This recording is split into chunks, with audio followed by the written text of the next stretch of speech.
What's going on, guys? What's my sound levels? Should be good to go. How's it going? How's it going, everybody? Hope everybody is doing great.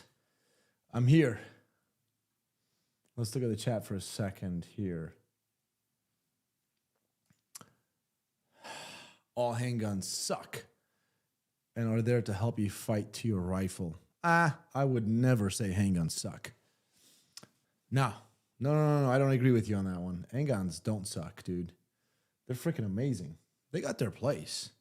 They're not as effective, obviously, as rifles, but they don't suck, dude. Anybody who tells you that, they're just trying to be a little badass, or they're just talking to you about their mission-specific talk. You know, in a certain raid that you're going to do, a handgun is probably going to suck, but not in general.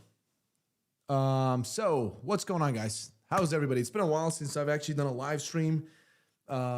Right before a shot, I think something happened. I couldn't live stream. Then we had the shot show. As soon as we got back from shot show, I was freaking sick, like crazy. All right, so Jessica, how's it going, Jessica? Good seeing you. Kai's back in the game. I'm back in the game, guys. Making sure that stories are posted. I gotta check classic. Okay, stories are posted. Perfect. Wait, stories are posted, right? Yeah, there you go. Good to go. Everything is good. Put this thing away. All right.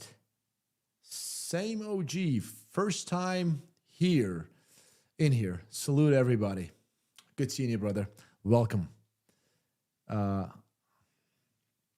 Chevy 11. So if all that's around, if it's a pistol, I'll take it. 100%. Dude, pistols are freaking amazing.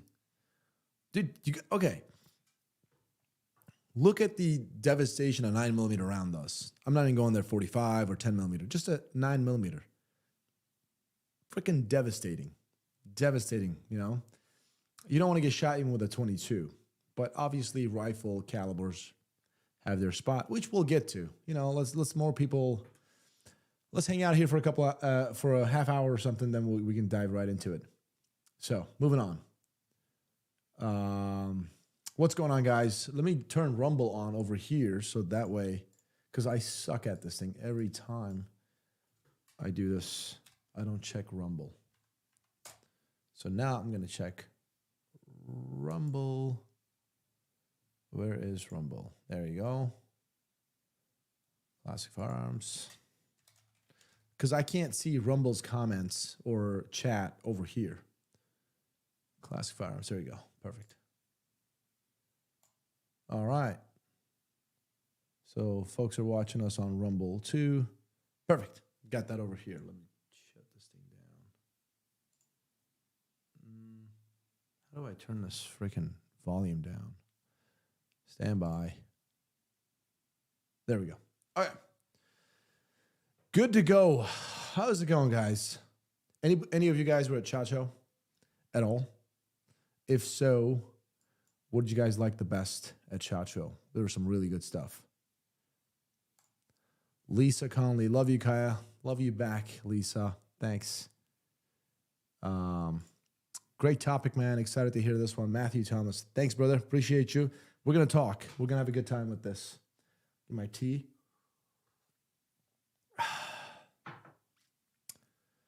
All right. Moving on. What else we got? Let me read the chat for a second. You guys throw some really good stuff, interesting stuff in the chat. So gets the conversation going. What else? 75-pound pit bull. Scott.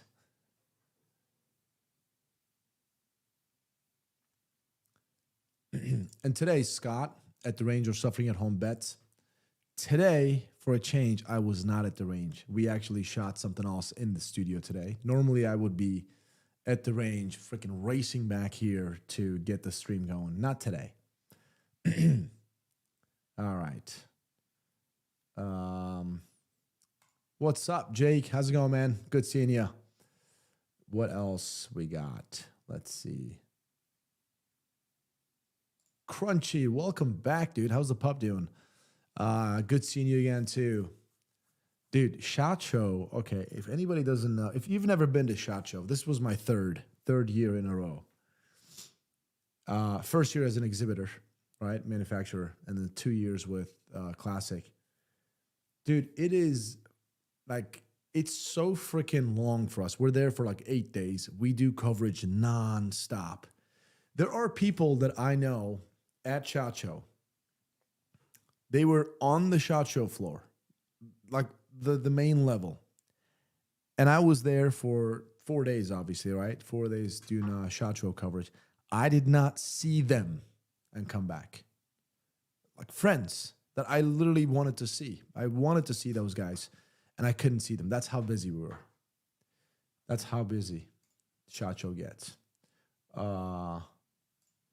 Matthew Thomas, $5. Thanks, Matthew. Appreciate that. Please discuss frangible 5.56 versus hollow point 9mm. That's a good one. That is a good one. Frangible 5.56 versus hollow point 9mm. Yeah, okay.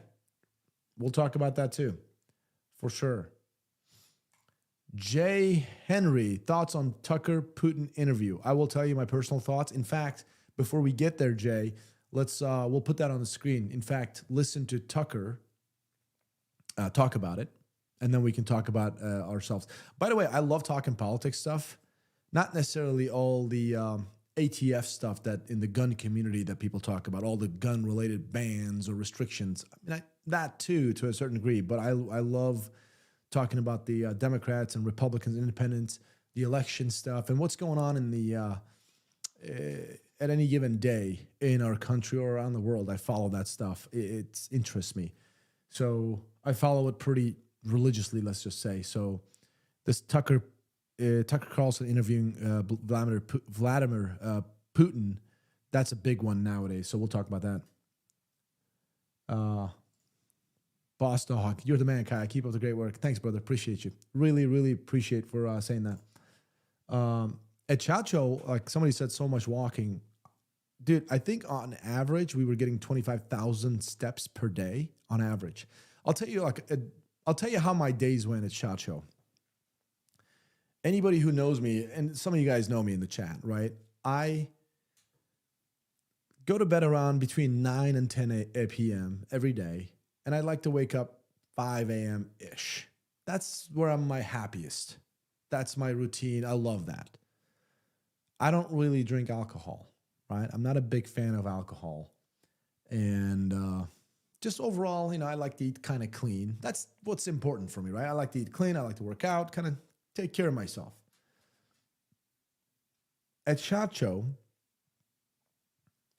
I ate the shittiest food ever. You eat whatever, right? And no sleep.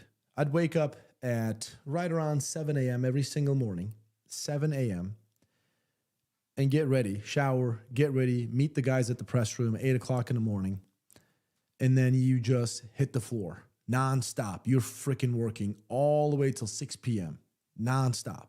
You even have lunch while standing.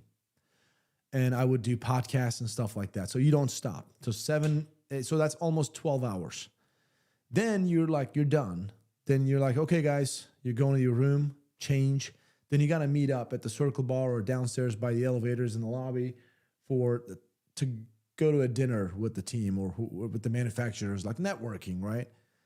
Then you go and get cleaned up, put your clothes on, go downstairs, meet the guys, and go to a bar, drink, certainly, get some dinner. Then after dinner, there's a party somewhere. Like there's always parties at SHOT Show, like Daniel Defense party, a Cry party, Huxworks party, AGM party, shit like that. Then you go do that. And then after the parties, like we had Gundy's, obviously, which we hosted. After the parties, guess what you do? You go back to the Venetian. There's a Circle Bar where everybody meet up there, right? Then you're at the Circle Bar, you're drinking. The earliest I've ever gone to my room was 3:30 a.m. I always woke up at 7 a.m. So my waking up time never changed. 3:30 a.m. was the earliest. And except the last day, the latest was 4:30 a.m. That's when we hung out with Donald Trump Jr. at the hotel, like in a bar. And on the very last night, I never slept. I just stayed up till the guys called me. He's like, hey, you coming or what? Me and my buddy Neil from McLean Core Slings. If you guys don't know, check out that company, guys. McLean Core Slings. He makes the incredible slings. I love them. Anyways, we were like drinking, and then my buddy calls me like, "Hey, you coming or what? We're gonna go to the airport." Flight takes off at 8 a.m. I get a phone call at 6:03 a.m. at the bar, and I'm like, "Yeah, I'll be there. You guys are gonna have to go. I'll come separately." And I literally had to go to my room, pack, and go to the airport all drunk. Even when I was on the flight back, I was all drunk. So it's wild. SHOT Show is wild for us. But what a good time, because we get a lot of good content for you guys. So when you guys are watching those videos, SHOT Show coverage for classic firearms, know this behind the scenes. And by the way, this is what I did. My teammates, they weren't in their room sleeping. They were doing the same thing. So we were all doing this, what I just described to you. So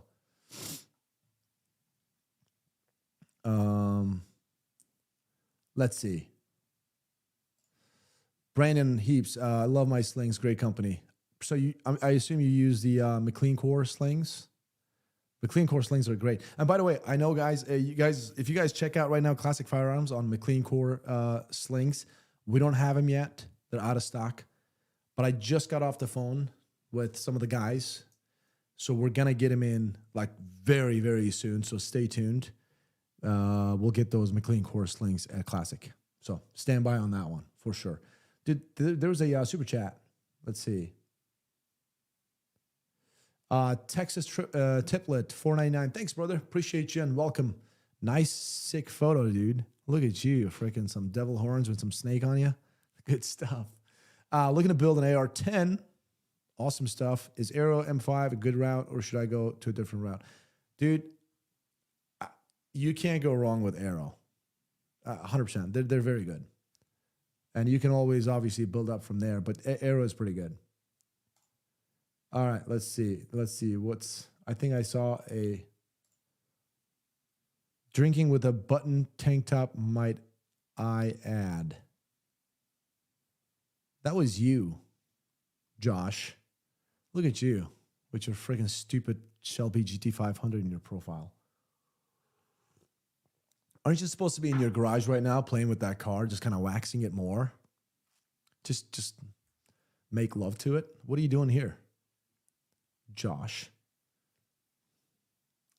Hold on, let me see.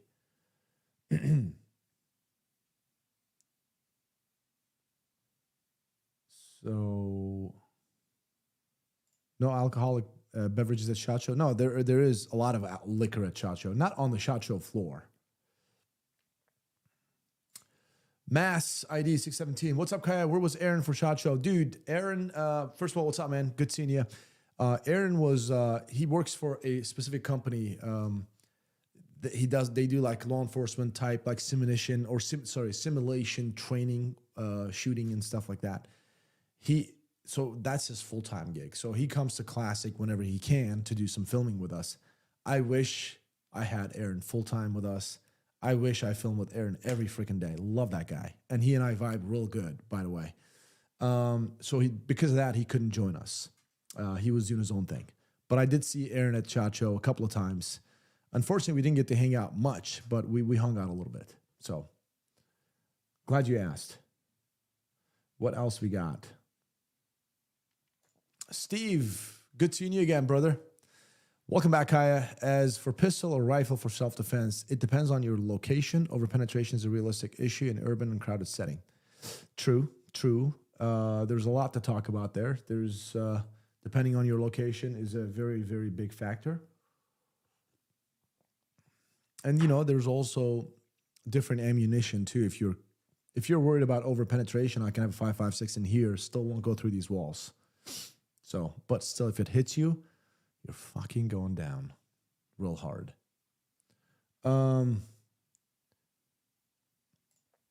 JC, good seeing you again, dude. Kyle, welcome back. Fabulous coverage of the SHOT Show 2024. Thanks a lot, guys. Again, if you haven't seen, you got to check out the SHOT Show coverage videos that we made at Classic Firearms. You guys got to see them, dude. And I wasn't I mean, I was in obviously some of them, but so me and Clint were, I think Jason did a couple too. Me and Clint were going up there and doing some podcasts nonstop. So we were on the SHOT Show floor doing some interviews with the manufacturers and booths. Then we would have this, what do you call it?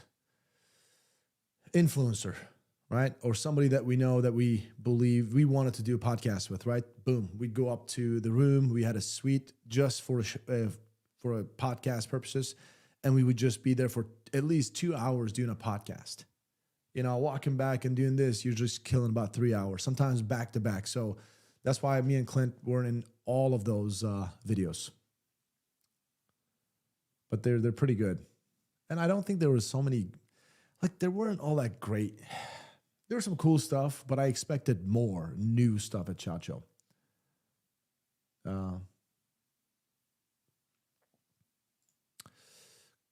Christine Pearson, I think it depends on range you're going to engage at. Shotgun is king inside. It's a range, but if you live where you have outbuildings and 120 yard drive rifles rule, pistols come in last place. I mean, generally for self-defense purposes, we're probably not going to engage at 120 yards unless you're in law enforcement, military. I could think of very, very few scenarios you would, but generally speaking, it's still going to be close quarter. And shotguns are very good for home defense. The problem with shotguns are obviously extreme. It's got pretty good recoil, and the capacity, generally speaking, is an issue sometimes. Being able to, not everybody can handle a shotgun as good as you do or I do, right? But shotgun is still very good. You hit somebody, you're never going to see somebody drop faster than that. Let's see. We got a super chat again. Texas, thanks again, dude. Love you all's content. Keep up the good work. Thanks again, brother. Appreciate you for the contribution. Dude, I'm trying to keep up with the chat over here. Otter, $5. Good seeing you again, Otter. Welcome back. You finally got to know Sons of Liberty Gunworks at SHOT Show, which is my favorite brand. You better fucking buy one. Let me tell you something. If I can afford one, I would buy one because of course, they had it perfectly set up at the range day, and I shot one of those rifles. I must say, one of the best feeling ARs I fired was Sons of Liberty Gunworks. It was expressed. It was finely tuned. Just everything felt so nice about it. It shot like butter. Otter, you were not kidding. So thanks a lot for the recommendation. And those guys are really cool too. So.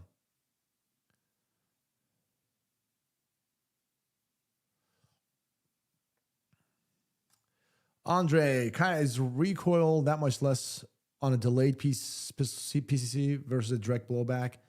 Is it worth spending the extra money? If you're asking me, absolutely not. To me, delayed roller delay, you'll get that little softer. Like you'll still get recoil, but it's just like maybe not as violent. But the difference is it's nothing crazy. Dude, it's freaking 9mm. A PCC still weighs, it's got some weight to it, and you're holding it like a rifle. It's 9mm. You're not going to get like... The difference, can you feel the difference? Like, can you tell? A little bit, yes, but nothing to spend extra cash on it. For me, I wouldn't spend my extra money on it. If I want a PCC, I'll get a good, reliable one. If it's a blowback, and blowback system has been proven to be very reliable. So, let's see what else we got here. You guys want to know what's my bedside gun? I mean, some people are talking about like, 12 gauge and bedside this and that. And I can't show guns, but it's right behind me, right next to my guitar, that little short barrel guy, with the trash panda on it, little light, 300 blackout. You want to know what's by my bed? That guy. You come in here, you're not going to hear it. You're just going to feel it. So, all right. You bet, Andre. Good having you over here. All right, so let's talk about this. Where was somebody asked a question about the rifle caliber thing?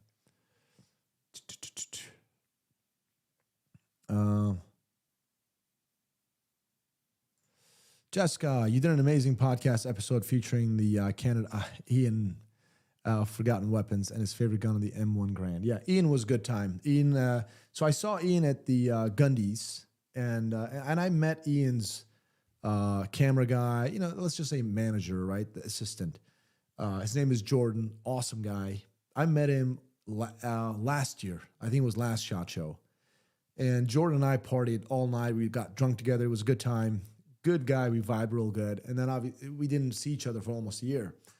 Then when I saw Jordan, I chatted with him again. Ian was there, so I got to meet Ian. We chatted a little bit. And then I asked Ian, hey, if he'd be interested in doing a podcast with us. And he was very kind, and he did it. And I got to know Ian a little bit. He is very smart. Like, Ian is very well-spoken, very articulate, super smart, good dude. I really, really liked Ian. Definitely really liked him. Okay. So it was good times. And I'd love to do some more stuff with Ian for sure. And by the way, we're going to Germany, me and Ryan. You know, anybody who doesn't know Ryan by now, he's the guy behind the camera. He's our production director. He makes all these contents happen for you guys.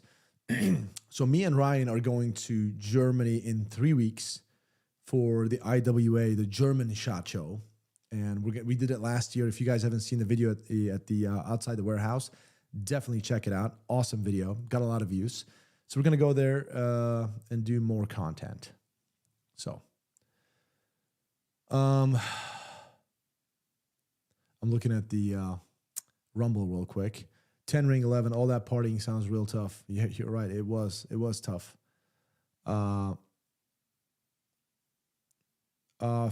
CDX, what's your take on the apparent lever gun revolution? Yay or nay? I'm not a lever gun guy, but nowadays it looks like everybody's doing it. We were at Stag Arms booth and they're making these tactical ones like M-lock rails, all kind of cool stuff. For me, is a lever gun a tactical gun? I don't think so, but we have the Second Amendment, we have this freedom, so why the heck not? Because there's a lot of guys who are into that stuff, right? I'm not. And the reason I'm not is that there's nothing wrong with it. It's just I've never really trained or handled one of those. Like, I fired a few rounds. It's just never been my thing to do this. But there's some cool factor of just like firing around and just like bang, cycling, bang. Like, it's just something cool about it. So I can definitely see a niche for that. So why not, dude? There's always a market for that. Hunter ND, first time here, have to see what it is all about. Welcome, Hunter. And what we do here is we just simply talk about guns, whatever else we want to talk about. My live streams, I talk some politics, some politics, let's just say. I do that too. And that's about it, man. So M94 was the first defense carbine. I don't know anything about that. But yeah, I like to talk about politics, man. I like politics. So if you guys got any political stuff to talk about, let's do it. Moving on, let's see what we got. Trey, we appreciate everything you do for the content, bro. Thanks, brother. Appreciate you and good having you here. Whoa. Unico 55 TRY. Thank you. Appreciate you. All right, let's see what else we got.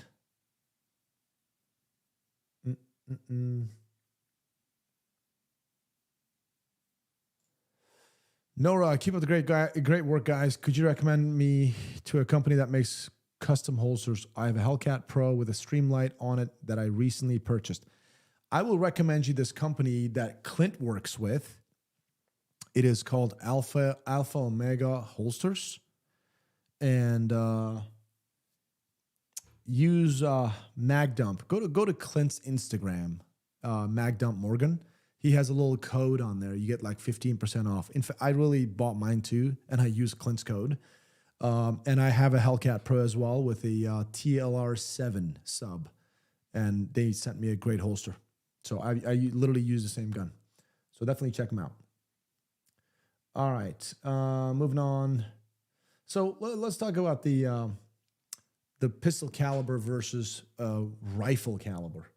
Now, we were talking about earlier, just your location is very important, right? If you're, okay, I live in an apartment building right now. These walls are thin, and I grab my 5.56 that's right behind me, right?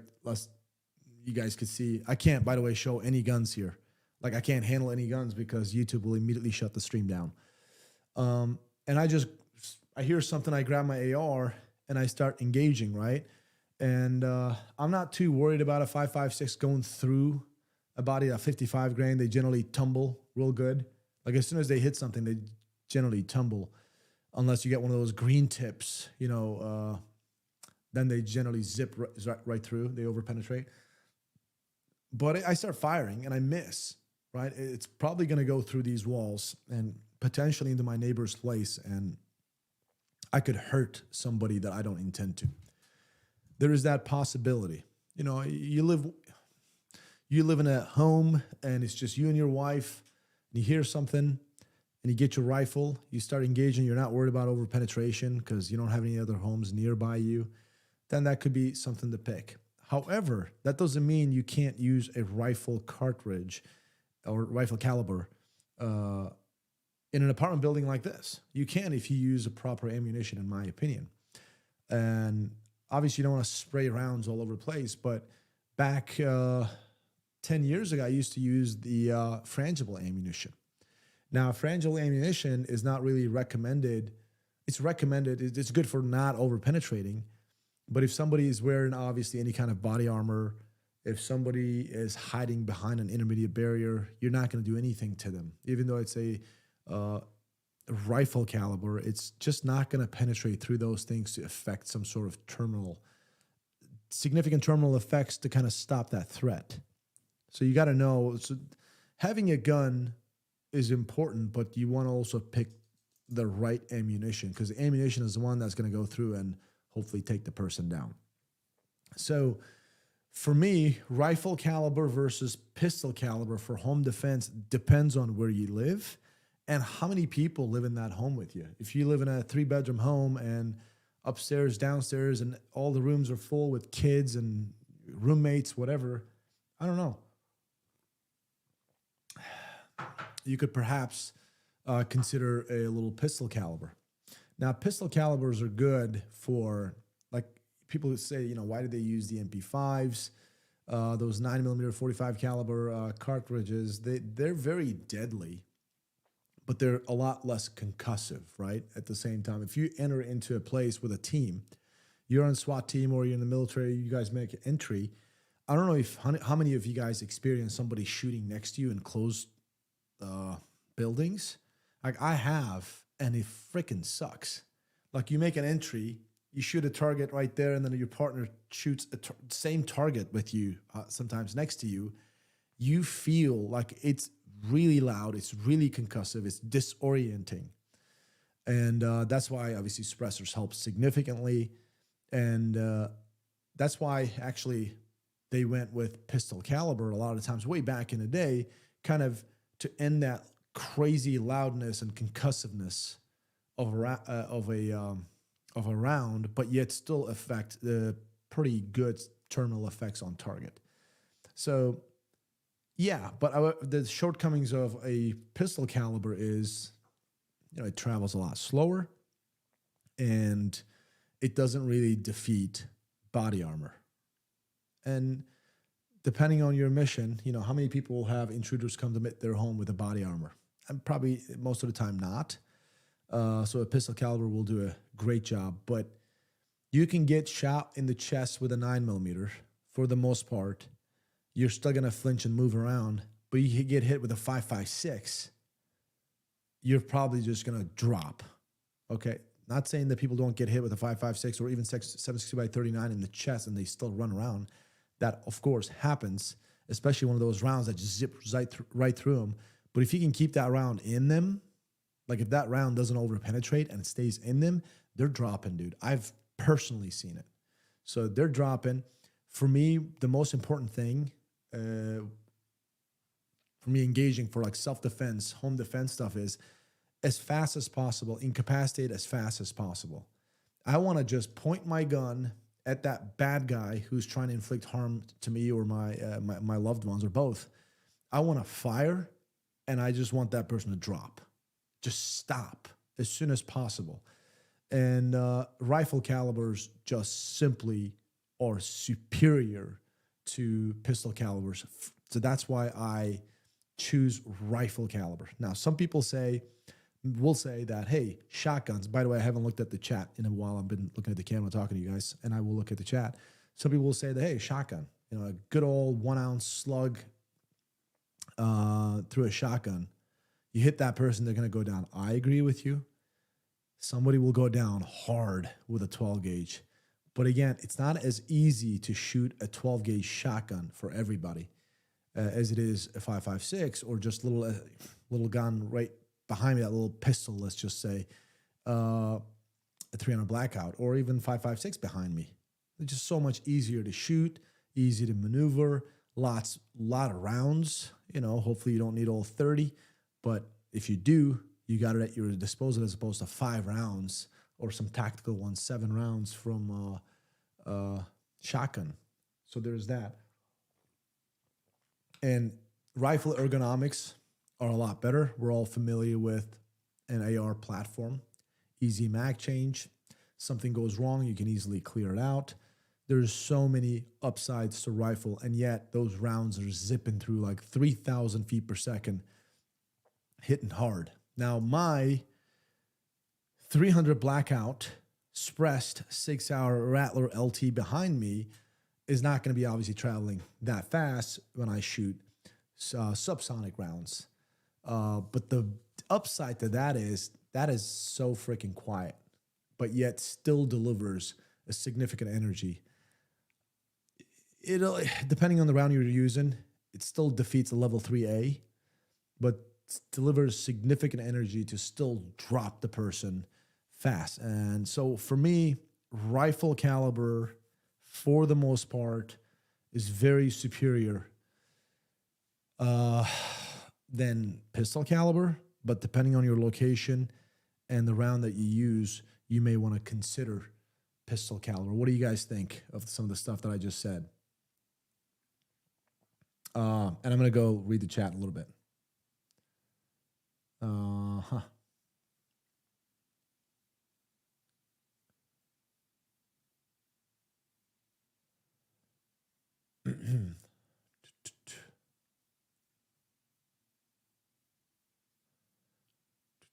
Let's see what else we got. Thanks a lot for the super chat, man. First of all, hello. I'd like to say that I value you. Thank you. Have you ever wanted to give up and go back during your trip to America? Go back where? I don't really get it. Okay.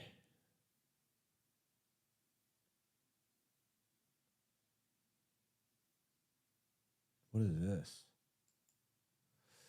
Lord Huck, thoughts on 60 grain 10 millimeter that can hit 2,500 feet per second out of a 6-inch barrel, superior to short 5.56 inside 25 yards because of larger cross selection? I'm not worried about the whole larger cross selection thing. A 5.56 will do some crazy good stuff. But a 60 grain 10 millimeter that flies 2,500 feet per second, I mean, I just think that thing is going to hit wherever it hits and disintegrate. It's not going to stay together. It's 60 grain and it's flying super fast. So yes, if you have a bear or if you have some person in front of you, you shoot and you hit him with that, it's a bad freaking day. Obviously, really bad day. It's going to hurt. But the point of, like, when I was going through those ballistic testing, one of the most important thing on a round to deliver really this knockdown power, these ballistic experts we're talking about, they want the round to stay together as much as possible. That was a very important factor. on selecting the right ammunition. A 60 grain 10 millimeter traveling, well, 10 millimeter, that's 60 grain. That's a light ass round. That's why it's flying super, super fast. Well, that thing is going to disintegrate. You're not going to keep that round together. So I don't think you're going to deliver that. Well, if that round hits anywhere else beside the target first, it's going to disintegrate. It's going to be into pieces. Is there a space for that? Yeah, but I that would not be my self-defense round. I would not use that round as my self-defense. I want something heavy. I want something that's still 10 millimeter. Like, it'll still travel 12 to 1,400 feet per second. And when it hits, it just mushrooms open, stays together, it gets bigger, just fucking drops the guy. I want all that kinetic energy delivered into that body and let that person feel the weight of that bullet coming that fast. I'm more a fan of that. What else we got? All right, Phil CDX says, Clint Smith told us pistol put holes in people, rifle put holes through people, shotguns will remove a chunk of that piece of shit and put it on the floor, something like that. Well, he's right. You're right. If you get, like 12 gauge, like let's not even talk about double-aught buck. Double-aught buck is pretty good too, right? But let's talk about slugs, like 1 ounce slug. That thing is coming at you super fast. It's gonna drop you fast. Again, for me, a shotgun is obviously a great home defense round. I'm more comfortable using, because a shotgun is a tool. You got to be able to use that the right way. Properly. For me, shotgun has less capacity and a lot of kick. It's a violent gun, right? Especially if you're using one of those like hot rounds. Slugs, that'll kick you a little bit. Not everybody can handle them. Yeah, if you hit them, you're going to hurt them more than a rifle does, right? But for me, when everything put together, a rifle wins over shotgun. For me, that's for me. It's easy to use, more capacity, still nasty rounds coming at you, and you can shoot fast, bang, bang, bang, bang.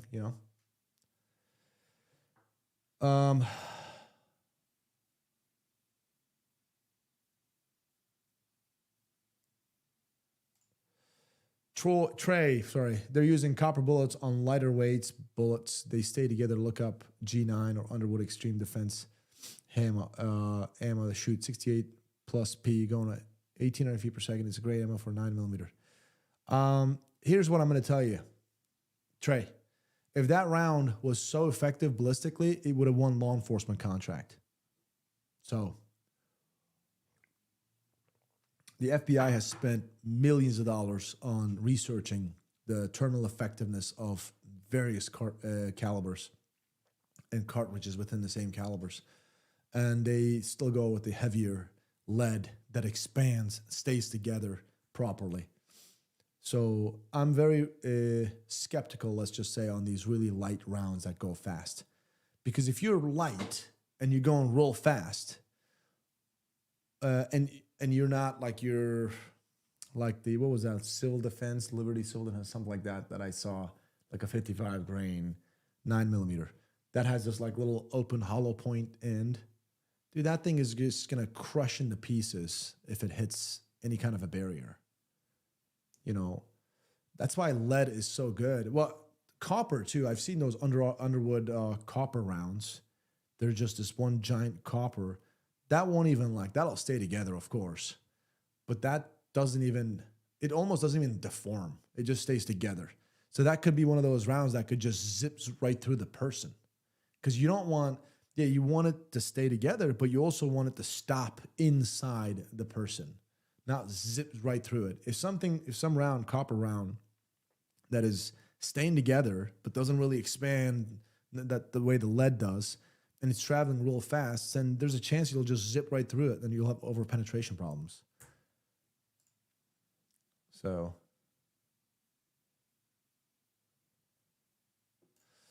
Chris Fallon, I'd prefer flip-flops over Jordan 1s. Of course you would.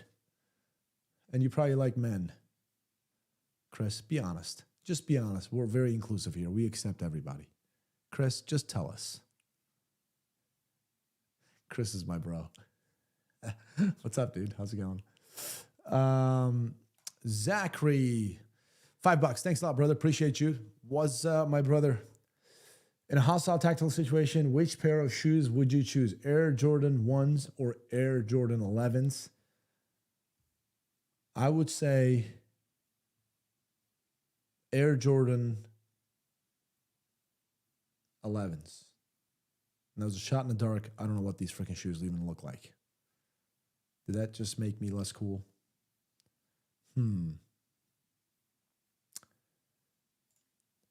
The Prone Ranger. Kai, when is Matt going to do a live stream? I don't know. I mean, I think Matt is going to join us here and there, guys.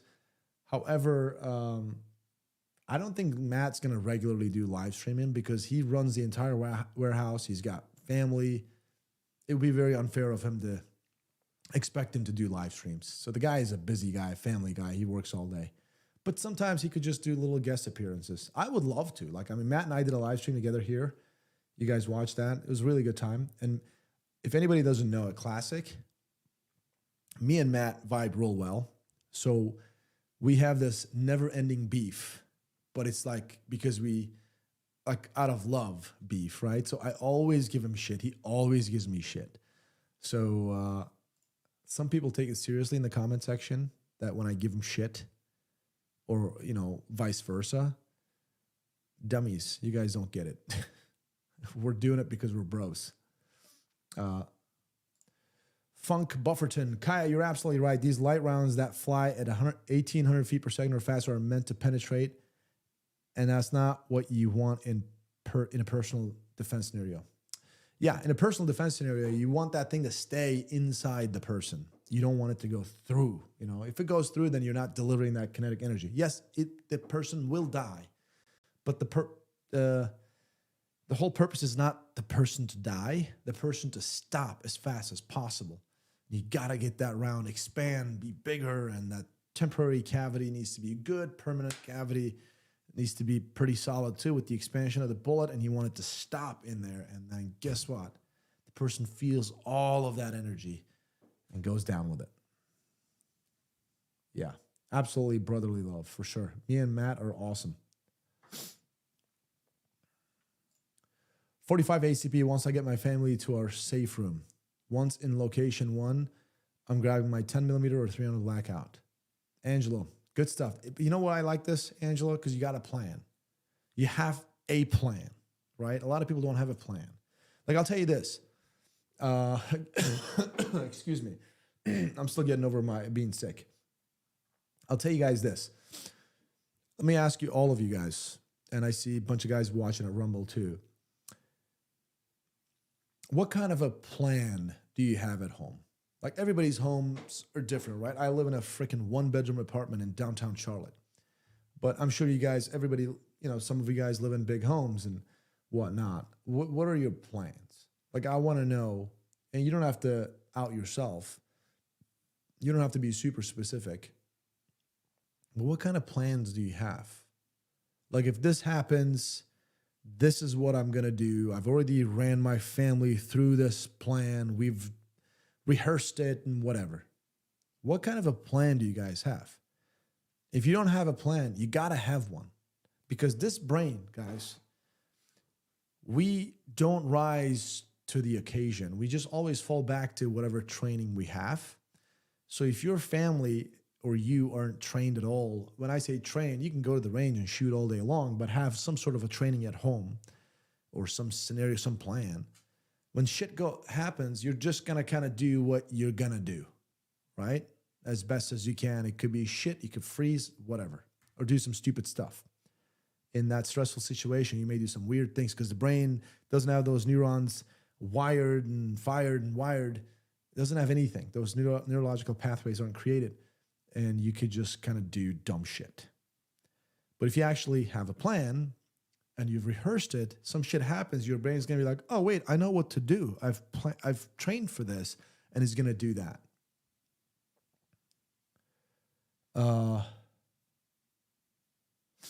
What else? Yeah, I want to know you guys' plan. Steve Hughes, I see you are supporting the Junior Illinois State Police cop shirt. This was my actual shirt when I was on duty at the state police. We got this one made for like training, stuff like this, when I was a detective.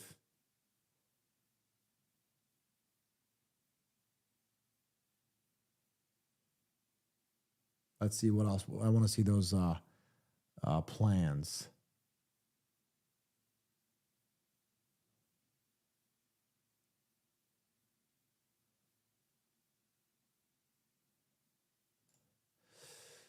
Then they just look aggressive and they pack a punch too. I normally run the 115 grain to practice with it, but 124 isn't much different, but enough to notice. Notice what between 124 and 115? I notice a little bit recoil difference between 124 and 115. That's all. Let's see. Choke point at the top of my stairs, 10-inch, 300 blackout is my preferred in that scenario. Great. That is awesome. Do you know what I also do? Like, I also set up my house in a way, whether that's locking doors, using door stays. I dictate in a way. I want the person, the intruder, whoever they are, being forced to follow a certain route in my house. That's what I think. That's how I like to do things, right? I like to kind of, depending on the house, obviously you can't do this in every place. My current status, let's just say, yeah. I like to lock up a couple of doors and little door stays inside so they can't go through here, or just use this other door and have to go through here kind of thing. So that way I am able to hear certain things, let's just say. And with that being said, I know where exactly the dirtbag is and engage if necessary. I don't have a dog, but freaking dogs are amazing creatures when it comes to self-defense too. They'll freaking alert you. They're good to go. Cats are going to watch you die.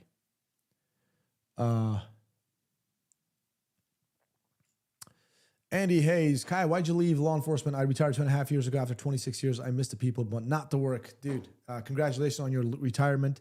I was a local, state, and federal guy, and obviously left the local department for state police and left the state police for the federal agency. Left the federal agency because they were just dickheads, some political bullshit where I just came to a position where I just had to resign because they were just fucking political assholes. Not all of them, though. Just a couple of guys, right? And left because of that. I was pretty heartbroken when I did, but then I realized, holy shit, I did a lot better for myself in the private sector. Got my own brand and a bunch of other things, so I'm pretty happy that I did. Now, I'm with you. I really do miss the guys a lot. I don't miss the work at all. I did some cool stuff. I'm sure you have too. But I really do miss the brotherhood. You know, you just get there. You had your little brotherhood that you did a bunch of stuff with. It was a good time. So I miss the guys, not the work. And especially nowadays. And I'd never go back to law enforcement now. The only thing I think I would do at law enforcement right now is like get a part-time law enforcement, like a police officer job somewhere. Like you go once a month, maybe once every couple of months or once a month.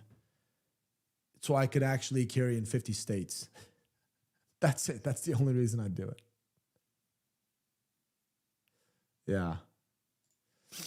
Prone Ranger, we were glad that you resigned, Kaya. Sorry that you had to. Thanks, brother. Appreciate it. Yep. I had no choice. Assholes were pressuring me.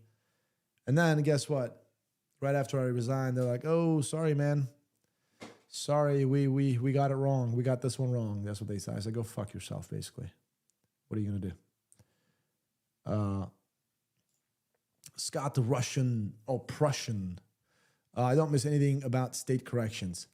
I would agree with you. Corrections is something, I don't even know how you guys did it. I've served a few warrants in prisons or jails. I've actually handled, when I was a CSI, some issues inside jails, like suicides and stuff like that. Epstein didn't kill himself, by the way. Personal opinion. Guess what? I've been there. I'm like, oh my God, fucking some animals live in there, man. Like, it's not an easy job. one corrections guy in a pot with 60 freaking inmates. Dude, I don't know how you guys do it. I don't know. So.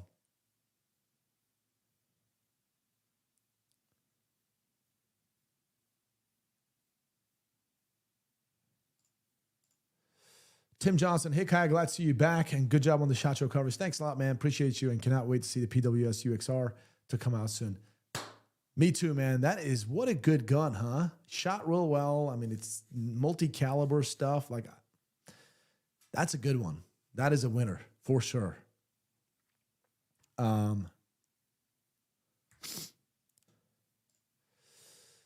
Vu Win. Do you plan on modifying your Rattler like Jason? Mine is already done. So I don't really know exactly what Jason did to his. But again, I'm going to have to do it to my liking. I'm going to have to do it that's good for me, right? Everybody has their own different likings on guns. Mine is behind me and right there, and it is done. I got my Ferro Concept sling on that one, Trash Panda, US suppressor, Cloud Defensive, Rain, Micro Light. I've got a Steiner D-ball on it. I've got an aim point right now with a 1.5 height, but I'm going to do a 1.7 most likely. It could be 1.9, but 1.7 mount, which I'm going to get. And what else do I have on there? I got a little hand stop. That's it. That's all I need, man. It doesn't have to be anything crazy. I could throw mechanical sights on it, like a iron size, just in case. I could do that. And I have one at my disposal, but as of right now, it's pretty much done. This is how I'm going to run it. I don't have to, guys, you don't have to do crazy things to your guns. You know, you don't have to make it all just a bunch of things on it. Less is more. Trust me.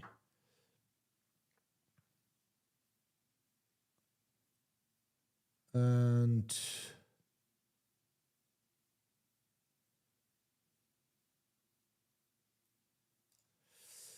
Solo Cryptic. Hey, you guys are my idols in guns. Thanks, dude. You're the reason I started buying guns. But in the past year, I bought 9 different firearms. How much is too much? 9 is not enough. I'm going to be honest with you. So you got to really step up your game, dude. Good job, man. Good having you here. Moving on. Dominic, buy turn tactical canic pistol or just spend the extra 1K and get the staccato. Oh. I mean, dude, they're 2 different guns. Let's just be honest, okay? Staccato is that 1911 platform, just metal gun. It's got different shit on it.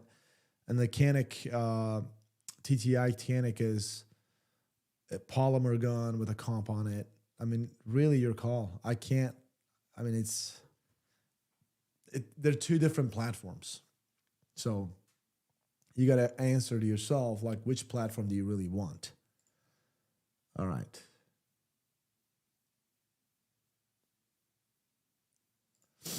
Slings at home, yes or no? Absolutely yes, 100% yes. And the reason I say that, guys, I wish I could show you guys guns here so you guys could understand. I can't. But I have so many reasons to have slings on my rifles. So you, God forbid, encounter a situation at home and you grab your rifle. You swim into that sling real quick, right? And you engage, or maybe you don't. You point your gun. The person's just like, oh, I'm so sorry. Turn around, lay on the ground, whatever, right? Well, now you want to hold that person at gunpoint. Maybe the person getting squirrely or something happens. You guys get into a fight.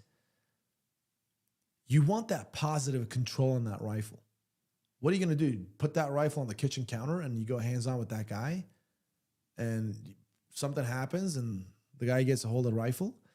When the rifle is on you, even if the person grabs your rifle, tries to take it from you, it's still on you. You know, if you got a good sling attachments, good quality stuff, that's why quality stuff is really important. Don't buy cheap shit. Well, that rifle is going to stay stuck to your body. He's not going to be able to get the rifle from you because it's just stuck. You're not going to be like this, obviously. You can hang on to your rifle, but even if he's stronger than you, the sling is going to be attached to your body. The person's not going to be able to get the rifle away from you.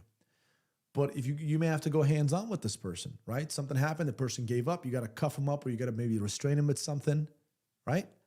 Well, what are you going to do with the rifle? Put the rifle somewhere? No, as I just said, you're probably going to throw that to the side and have the right sling. So you tighten that to your body so it doesn't dangle around and you go hands-on with that person.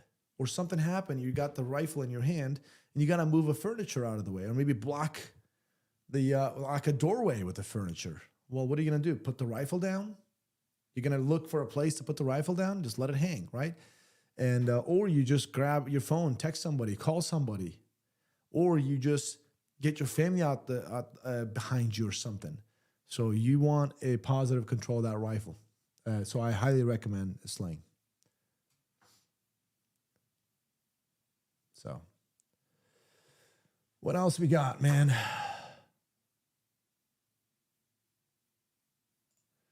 Yeah, you wish, but the fucking YouTube rules when it comes to handling guns on live streaming. Exactly. I cannot, literally, guys, if I went behind my back right now and I grabbed any of those guns, in fact, even this is kind of pushing the limits, I think, me doing this, I probably would get us shut down. So, let's look at Rumble real quick. Penny Fun, nice name. Rifle is way better. I would agree with you. Rifle is definitely better for the most part, right? If you're concerned about over penetration, run frangible ammo. Cruise E22. Hey Kaya, 9mm PCC or 300 blackout for home defense. Any budget friendly advice? Now, if you got 9mm PCC or 300 blackout, like I have 300 blackout, so I'm gonna be a little biased. First of all, I don't want to sound like 9mm is not good. We're talking about like, hey, which one would you prefer? Then I'll take a rifle cartridge. Rifle caliber all day long, right? I mean, yeah, I don't want to show. I don't even know if I can show bullets, but I'm not going to. Rifle caliber all day long. I just love the rifle caliber. I love how fast it stops things, and it's got all these like armor penetrating capabilities, all the good stuff. They've got their downsides. But between 300 blackout and 9mm, I'm still going to go with 300 blackout because that's my home defense gun right behind me, 6-hour Rattler LT behind me with a Trash Panda. Now, 300 blackout, you can run supers, still run it suppressed, obviously, or else it's really concussive. If you're going to run 300 blackout, run it suppressed. And supersonic ones will still do some sick damage and still be quiet. And there's that. So I go with 9mm. 300 blackout.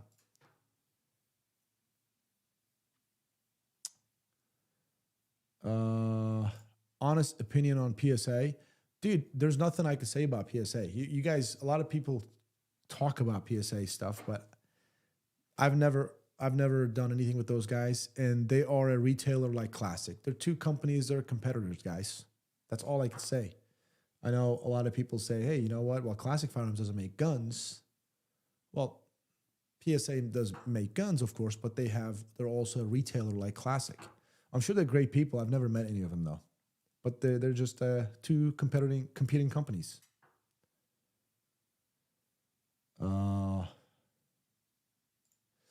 George, slings should be used and trained with any serious rifle. I agree. Yes, slings are very important. Let's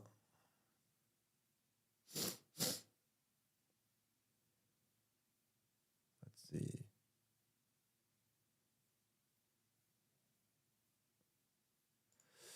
Corey, what are your thoughts on the Stealth Arms Platypus? Dude, I did not get to check that out at all, man. I didn't even see it in person. Like, I didn't even walk by it. So I have nothing. Sorry, Corey, but I didn't get to check it out. I think a couple other guys did. So I gotta check it out and get some information about it. Vince, excellent explanation of the benefits of using a sling. Thanks, dude. Appreciate you.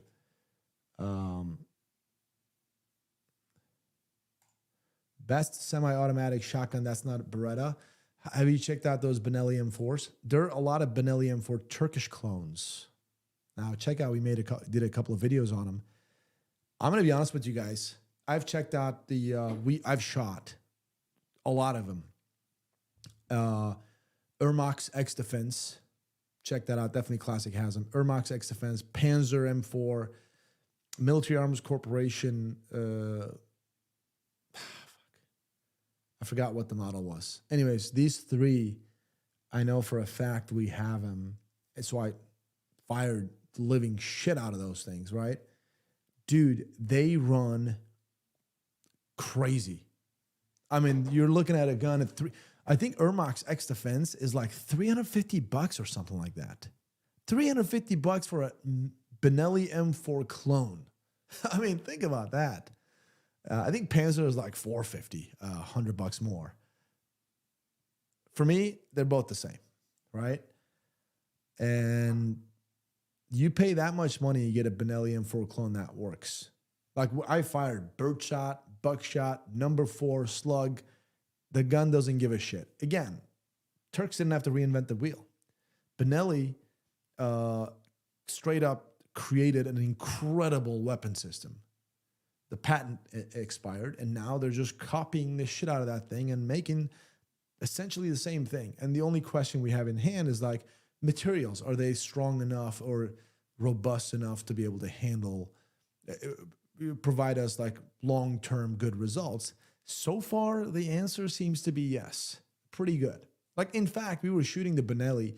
Freaking Benelli gave us a couple of little problems. The actual Benelli M4, the clones didn't, right? I mean, not to say all Benellis do, just saying like, this is how good these clones have become nowadays. So I'd highly recommend checking out the Benelli M4 clones when it comes to semi-automatic shotgun that's tactical, good for home defense. And they sell those extension tubes to change them from 5 rounds to 7 rounds. Again, that Ermax X Defense, like freaking $350. How could you beat that? $350 for that clone.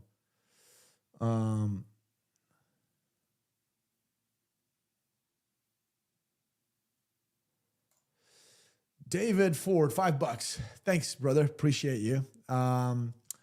Kicked out of Five Guys for sitting there and eating free peanuts. Told them all about class firearms while they escorted me out. That's awesome. I love it. I love it, dude. So why did you go to Five Guys to begin with, David? Why'd you go there? Just walk? You just wanted to eat some peanuts? Or you actually were in line and you decided to watch the live stream, and while you're watching, like, fuck, I like this, start eating some free peanuts to a point where the guys are like, okay, this guy's scamming. Let's kick him out. Is that what happened?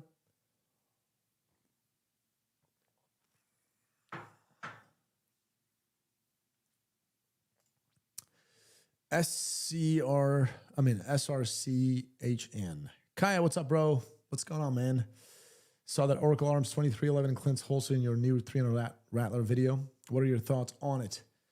I have personally fired the big one, not the compact one. Wait. I did fire Clint's too that day. Okay, I just remember. It's a good gun, dude. I mean, it seems like a really decent, good gun. I don't know what the price point is, so unless it's something crazy, I'd say it's worth it. Pretty good gun. All right. Five Guys way too greasy. I agree with you, but Five Guys is freaking good. There was a girl posted on Facebook a while back. It's like, Five Guys, really good in my mouth, not so good in my stomach. I didn't think she thought about that before she posted it. So, I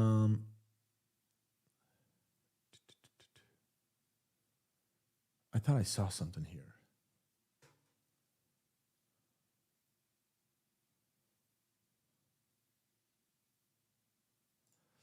Dominic, let's say the Flux Defense Auto Zoom button is at $1,200. Think it would be worth to buy at $1,200? No, that would be too expensive. Or just get the manual slide one for half the price, or pass altogether. Let me tell you this, guys.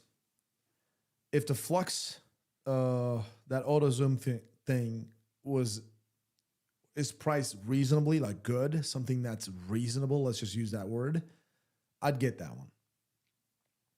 I'm not messing around with that manual one. I didn't like the manual one. I'm going to be honest with you. I got no problem just being on the gun like this and then coming up going back on the gun. Coming up, going back on the gun. I got no problem doing this. I could do this all day long. So it's like a little luxury thing, right? To have that little button thing. Now, with the manual thing, you lose a lot of real estate on your handguard. So because you got to keep a certain amount of it is free, so you can slide your hand back and forth with that thing. But again, I didn't like it personally. It's just not that's not for me. It's an innovative thing. It's not for me. But the motorized one, if you guys haven't seen that video, have you guys seen my video when I did an interview with the Flux guys? If so, if not, I'll show it to you guys. That was it was funny, you know. But I'd show it to you guys because they have that SIG P365 adapter. I show it to you guys. Let me see. Okay. I think that was Chacho. Yeah. There we go. Yeah, I shut this thing down. Power on. Probably. Okay. That should be good. Yeah.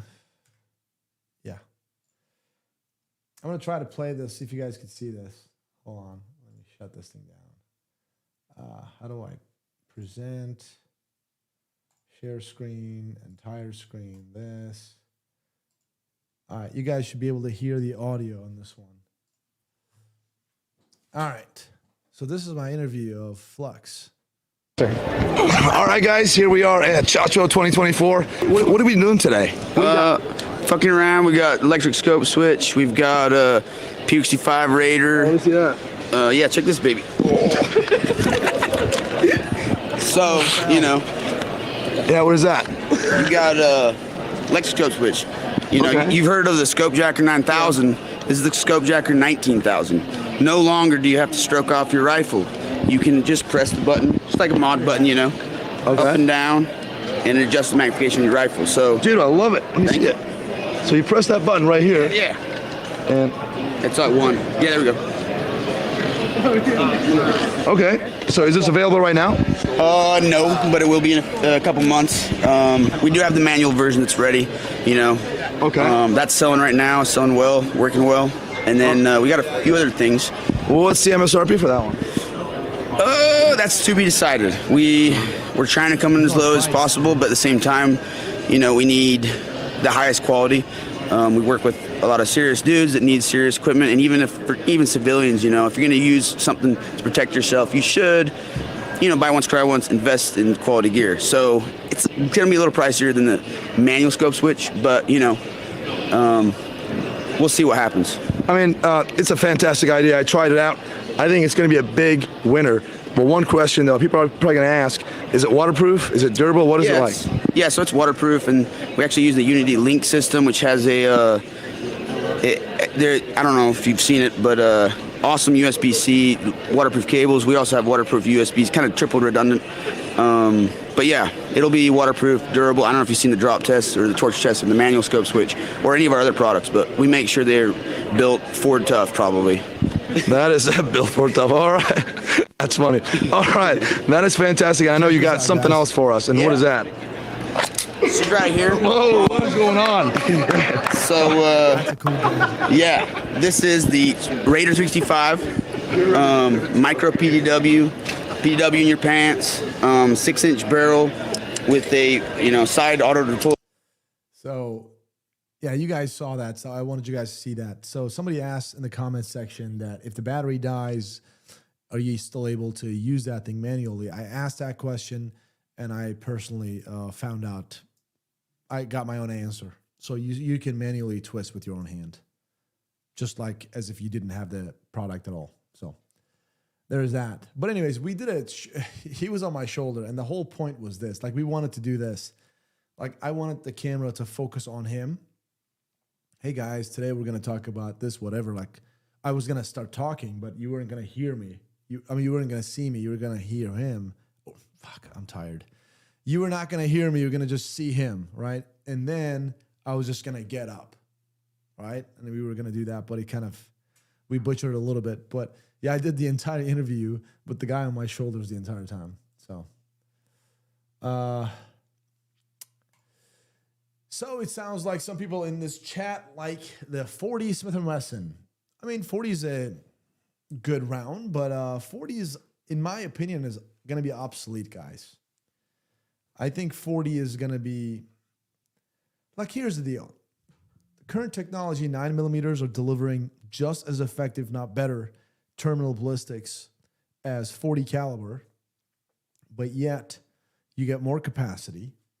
You have a lot better recoil control, cheaper ammo. So 40, I'm not saying 40 doesn't give you the owie, right? It does, but it's, I feel like it's kind of a little redheaded stepchild right now.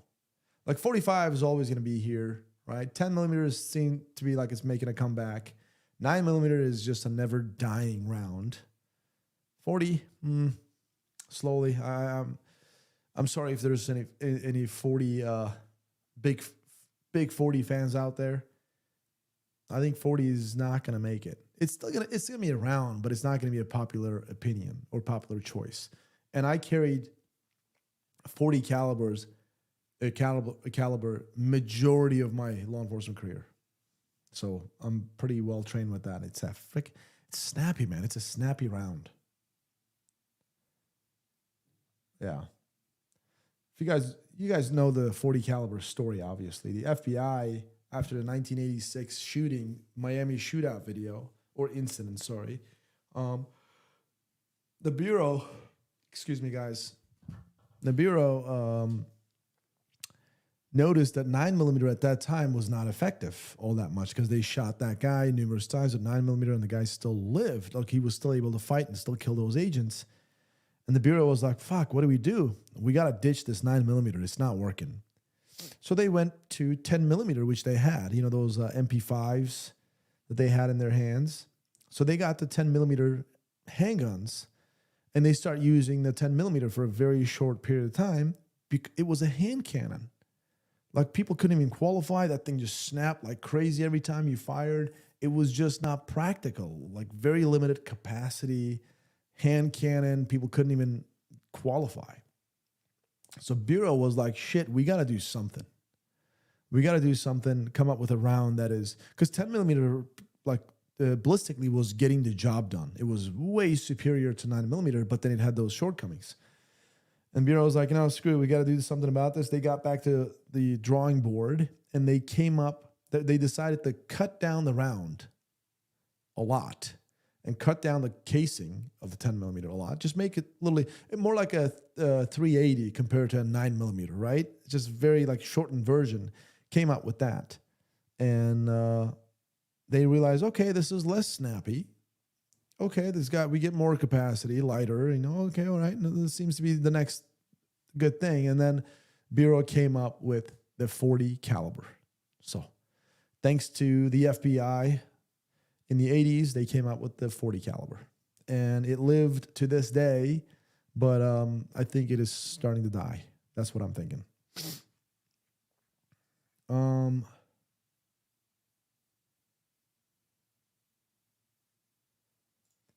I think Autumn should train the FBI. That little girl can handle 10mm. I'm sure she can handle it better than a bunch of agents that I used to work with. That's funny. Anybody who doesn't know Autumn, she's this little girl, a YouTuber. She's so freaking cute. All right, moving on.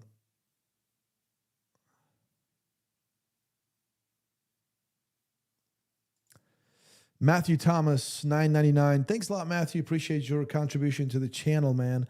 Had to sign off for a bit to hang out with the wife. Smart man. So I might have missed it. Did you talk about frangible 5.56 versus hollow point 9mm? I kind of did, Matt. I'll tell you again. So frangible 5.56 is something that I used, and I will tell you guys, frangible 5.56 is preferred if you live in like apartment buildings or like areas where over penetration is a concern, right? And you want to run that rifle caliber. that's a great option, right? Compared to 9mm, I would take personally, right, for home defense purposes, a frangible 5.56 versus hollow point 9mm, because 5.56 is I'm much more accurate with a rifle. I got more capacity in it. I'm able to use the rifle a lot easier. And 5.56 frangible 5.56, I'm not going to have any over penetration concerns. Yet it is super fast. It's just going through. It's zipping through real good. So with that velocity, I'm going to inflict some big damage on target, let's just say. Now, again, I don't want to say 9mm is not good. It's very good, right? They're both going to totally dominate your threat if you have effective shots on target. But I'll take a 5.56 zipping through real fast, and I can shoot multiple in a row, fast, easy, accurate, all day long. And frangible would be a great option for where over penetration is a concern. I think that's pretty much what I touched base on. Dude, speaking of 45, I'm going to show this video. I showed it last live stream. In case some of you guys haven't seen it, you guys can see this. This is a 45 caliber hollow point doing this.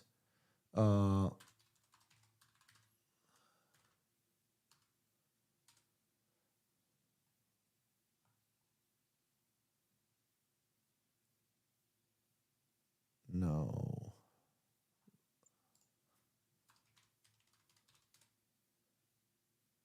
There you go. Okay, I'm going to show this to you guys again. I know I showed it last live stream, but that was like a month ago. So let me show you this real quick, and you guys get this. Okay, so this is... Okay, this is an incident. Let me kill this right here. I was on duty when this thing happened. I used to be with Rockford PD. And I was literally sitting about a block-ish, 2 blocks, very close to this bank. I was waiting for a shift change. I think I was on my phone playing Angry Birds or something like that. Then I got a call shooting at a bank. That's it. And I showed up right away. And this is a retired deputy of Winnebago County. Great guy, okay? And he's just doing a little security gig at a bank now. He's carrying a 45 caliber. I forget, was that a 1911 or some metal gun that he had, I think. And he was using those like heavy ass hollow point 45s. This bank robber, this was a serial bank robber. This guy was just robbing every single bank, and his MO was the same everywhere. He would park his car backwards so he could escape real easily. He had his little blue mask. He'd go in every time he entered a bank. He would shoot around in the air and say, "Stick him up. Come on, open a drawer." That's what he would say. And he did the same thing right here, but he entered the wrong bank. He's coming in, pop, and deputies start firing. Now, check this out. We're going to do this play-by-play. Comes in, he fires one round up in the ceiling, okay? Because when I got there, I was like, man, that hole, how did that get there? Then I learned that he fired a round in the air. And there was a round lodged in, like went through actually, this little painting or whatever, art on the wall. And that is this deputy. When deputy draws his gun, he doesn't even fully get on the gun. He just like draws and pops rounds, one round. And that round goes right next to this idiot's left ear, right? Right next to it, and just, I think it was this one, not this one. It was this painting that had a round right through it. Check it out. Bang. Yeah, it was this one.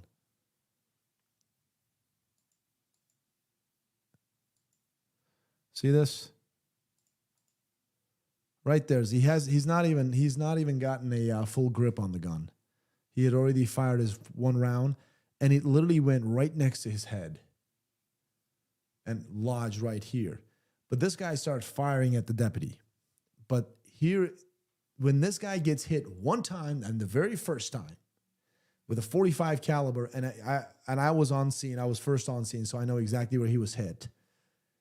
He took one right here, guys, right in the sternum, right here. That guy flopped around like a fish. Watch, he gets shot right here. Like right here, he gets that round. Pop in the sternum.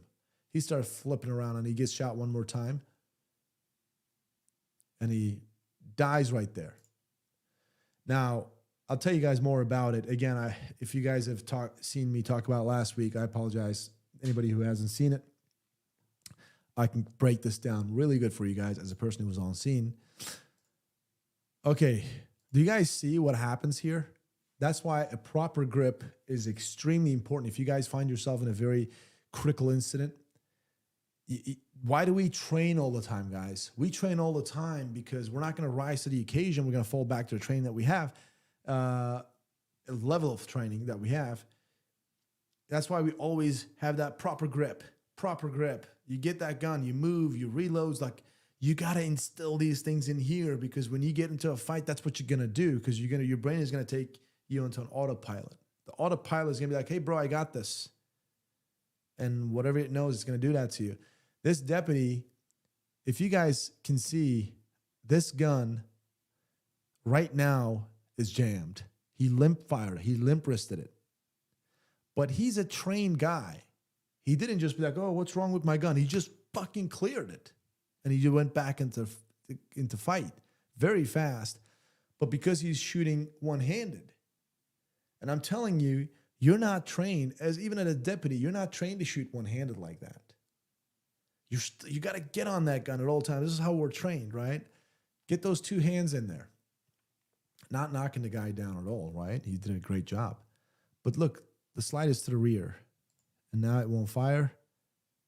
Boom. And deputy just sends one more. He ate one more right in the back right here. So watch this again. So he comes in, pops around in the air. Deputy, bang, like that.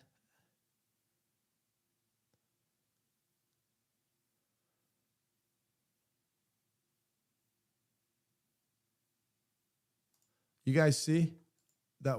You guys see when the gun jams? This shit happens, guys. In real life, this shit happens. You got to be very vigilant and know how to clear a gun malfunction. He shoots the guy right here. By the way, the guy's shooting back at him. Look at him. This guy's, look at the bad guy. He's firing. He's firing all kinds of rounds. There are holes here. This deputy's really lucky. Look, he's firing, bang. And look, he limp wristed it right here and the gun jammed. Check it out. He fires his first round. It hits him in the chest. That's when the guy gets real hurt. But the second round, the gun jams. Check the gun out. Bang. See, it jammed. Deputy continuously presses the trigger here, but the gun is not going bang. As the guy is rolling around on the ground, deputy wants to shoot him more, but he can't. The gun jams. Look, pop, limp wristed it. Now he's pressing the trigger again right here. The gun won't go bang. Bang again, and then he just clears it.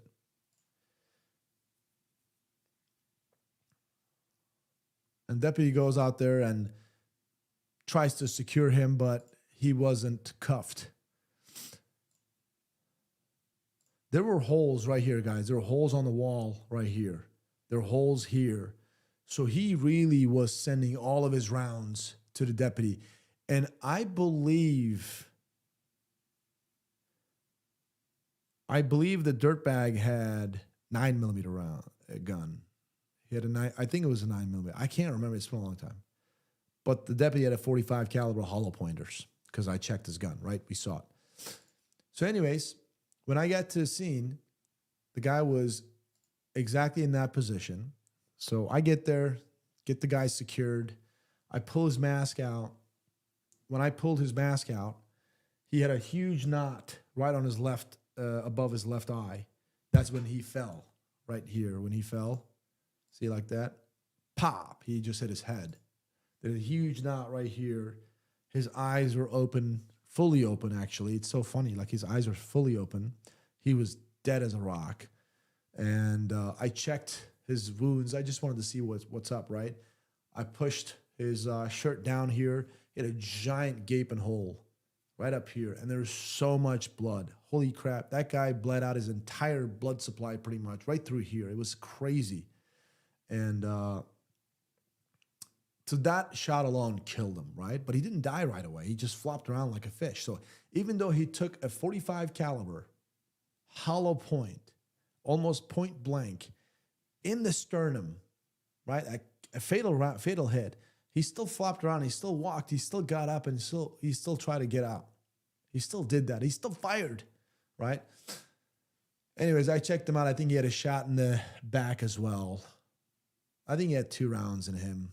Did he have 3? I can't remember. But he had a shot in the back, and then he had one in the sternum area. And that was it. And at 45, did an incredible job right there, guys. And this guy went bye-bye. I sat on this scene for hours. And then I went home. I didn't give a shit. I don't care. To me, whatever. I mean, I'm glad the good guy is alive, you know?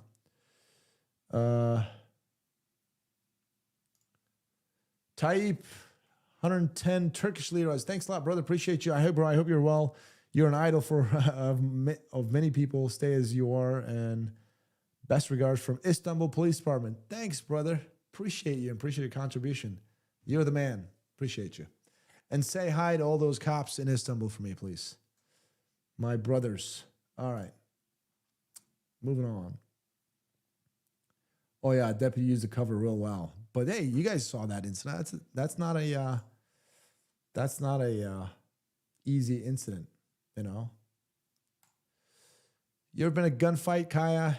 Yes, sir. I have been in a really tough situation, tight situation. Let's just say. We made it alive, thankfully. Let's just say that. Generally, I'd like to see Kaya break down police body cam footage. I actually do that already, guys. I'll show you this. This is my personal channel, but you guys won't understand. That's why I never promote my personal channel here. Let me show you the screen. Okay. Here is a share screen. This is my personal channel, guys. So, right here, I should be hitting 600K in about, hopefully, a week or two, maybe a week or two. But these are the most recent videos that I did, you know. So I do break down police shootings, but I do them specifically just in Turkish.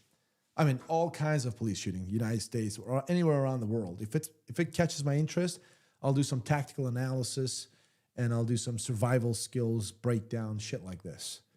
And so, yeah, I do that. And I don't do it in English. I don't do it. Maybe I should. That is literally what I know. But, yeah, I do that stuff. So, like, I'll go to, like, all these police officers. Like, this guy right here was literally Illinois State Police. Literally some of the guy, this is my old agency, right? Where the guy comes in and shoots him and shit like this, right? I do like breakdowns on this. So that's about it. But in Turkish. Moving on.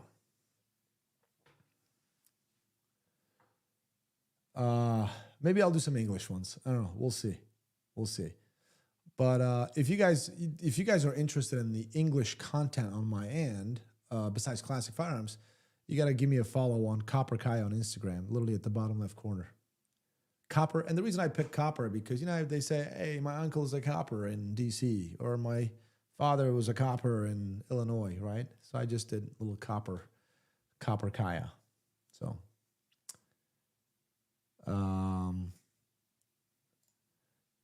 Teresa, Kaya, do you have a personal site in English? Teresa, yes, I do. Oh, it's Instagram, right? It's called Copper Kaya. I have a main Instagram, my main Instagram, which if you guys follow me on Copper Kaya, you will see my main Instagram is also on my bio. But my main Instagram is generally, again, Turkish too. I got a lot more followers there. But I started this English Instagram just about a couple months ago or so, and I named it Copper Kaya, and I'm going to build that up. And it's pure English content. Maybe I'll just do some more stuff there. That's it.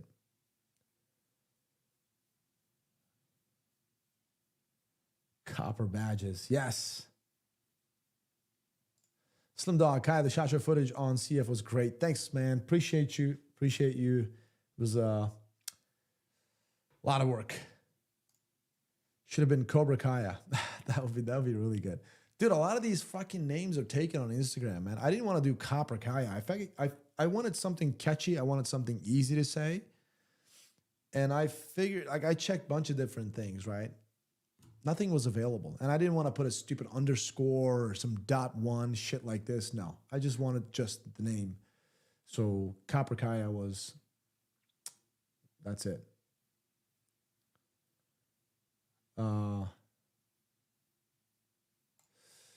NS, I was listening to your podcast. Nice to see you, Kaya. Nice to see you, NS.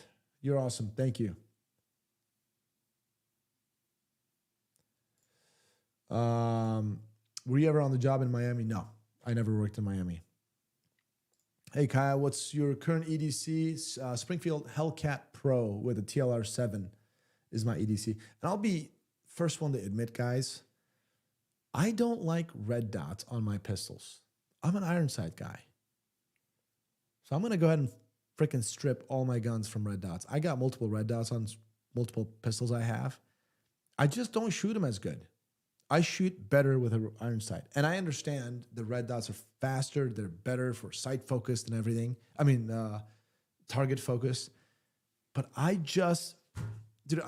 shoot iron sights better, man. I just do iron sights better. What do you guys think? You guys tell me. Iron sights versus red dots on pistols. Which one do you prefer and why? Let me check Rumble out real quick.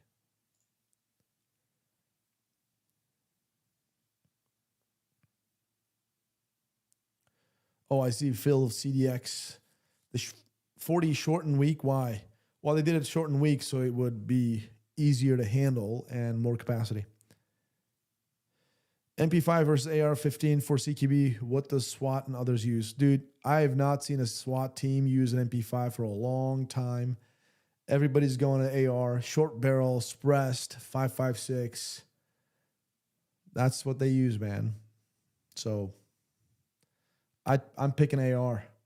But you can't, like, ARs are really concussive, so I'd recommend CQB, definitely an AR, but suppressed. Suppressed.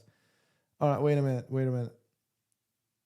Delta Papa, Kaya Alaska loves you, brother. Thanks, brother. Appreciate you. Kaya loves you guys. I've never been there, but I really want to check it out. I'm single, guys. I live alone. I'm single. I'm 40 years old. I don't give a shit anymore. I really don't give two shits. I just get out there and travel. So I'll get bored. I'll fucking buy a ticket and go to Alaska. I'll just hang out there for 2 days by myself. I'll go to an IHOP, have breakfast. I don't care. I'll do that. I used to really care. I'm like, man, I need to meet somebody. I need to do stuff. Now I don't give a shit. I just go do my thing. Life is good. Let's see. Irons for carry.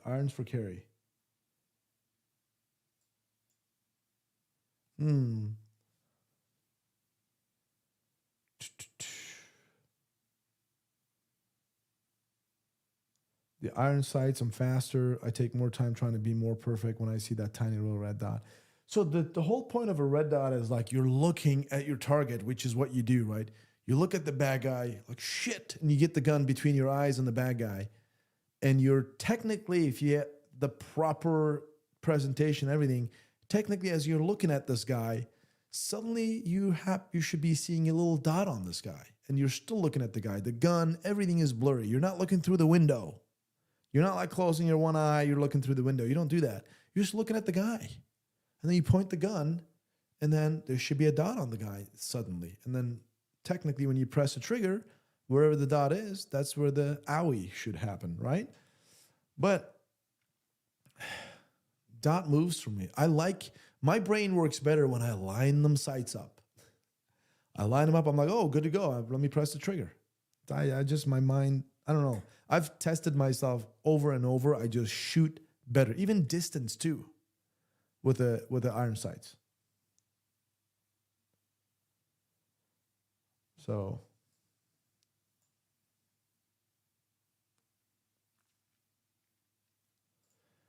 what was that? Hasman, Kai, what's your thoughts on lasers for pistols and rifles? I mean, lasers are good. Like, you look at them, and so it's essentially a red dot, but everybody sees the dot, right? So they're good because you get to see, oh, there's a laser on the sky, and you press the trigger. That's good for that. You can clearly identify where your shots are going to be before you shoot. The bad is laser. Everybody sees it. You give up your position.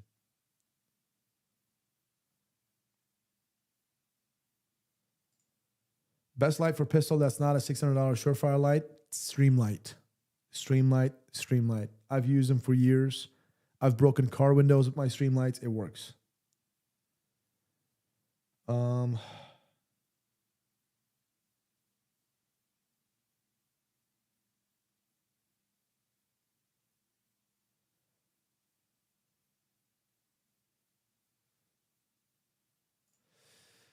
Kaya, how was meeting Vivek Ramaswamy? Did you see any weapon mounted light for pistols? I'm torn between Mod Light and Surefire. They're both great. What are you torn about? As for Vivek, did you guys see my Vivek interview? Dude, I gotta show it to you guys. I was proud of that, man. You guys don't know what I went through to get that. Shit, I gotta show it to you guys for sure. I'm glad you reminded me. Wait a minute. Vivek Ramaswamy. All right. Dude, I went full political on this one. I went full political. Okay. All right, guys. Here's me catching Vivek Ramaswamy at the SHOT Show. Let me tell you this. There was a huge crowd around this guy. He had a security detail. He was at the Daniel Defense's booth. He was like shaking the hands of Daniel Defense owner and all that. I literally tried to get around his security, wouldn't let me. I fucking had to go around the security, like sneak out and just immediately run up, like walk up to him, like, hey, sir, let me chat with you. And we are at SHOT Show 2024. I am with Vivek Ramaswamy. Good to see you, man. Sir, how you doing? Doing well. Very good. Well, thank you very much. First of all, thanks a lot for visiting here. Wanted to ask you this. Obviously, you ran a fantastic presidential campaign.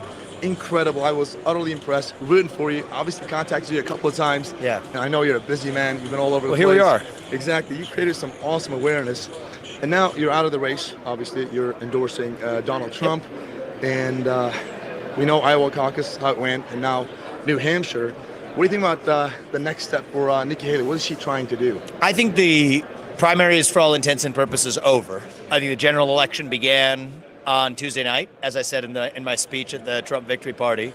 And I think the real opportunity is to win a landslide election in the general. I think that this could be a 1980 Ronald Reagan moral mandate. I think that's what this could be. And that's the single most important way to reunite the country.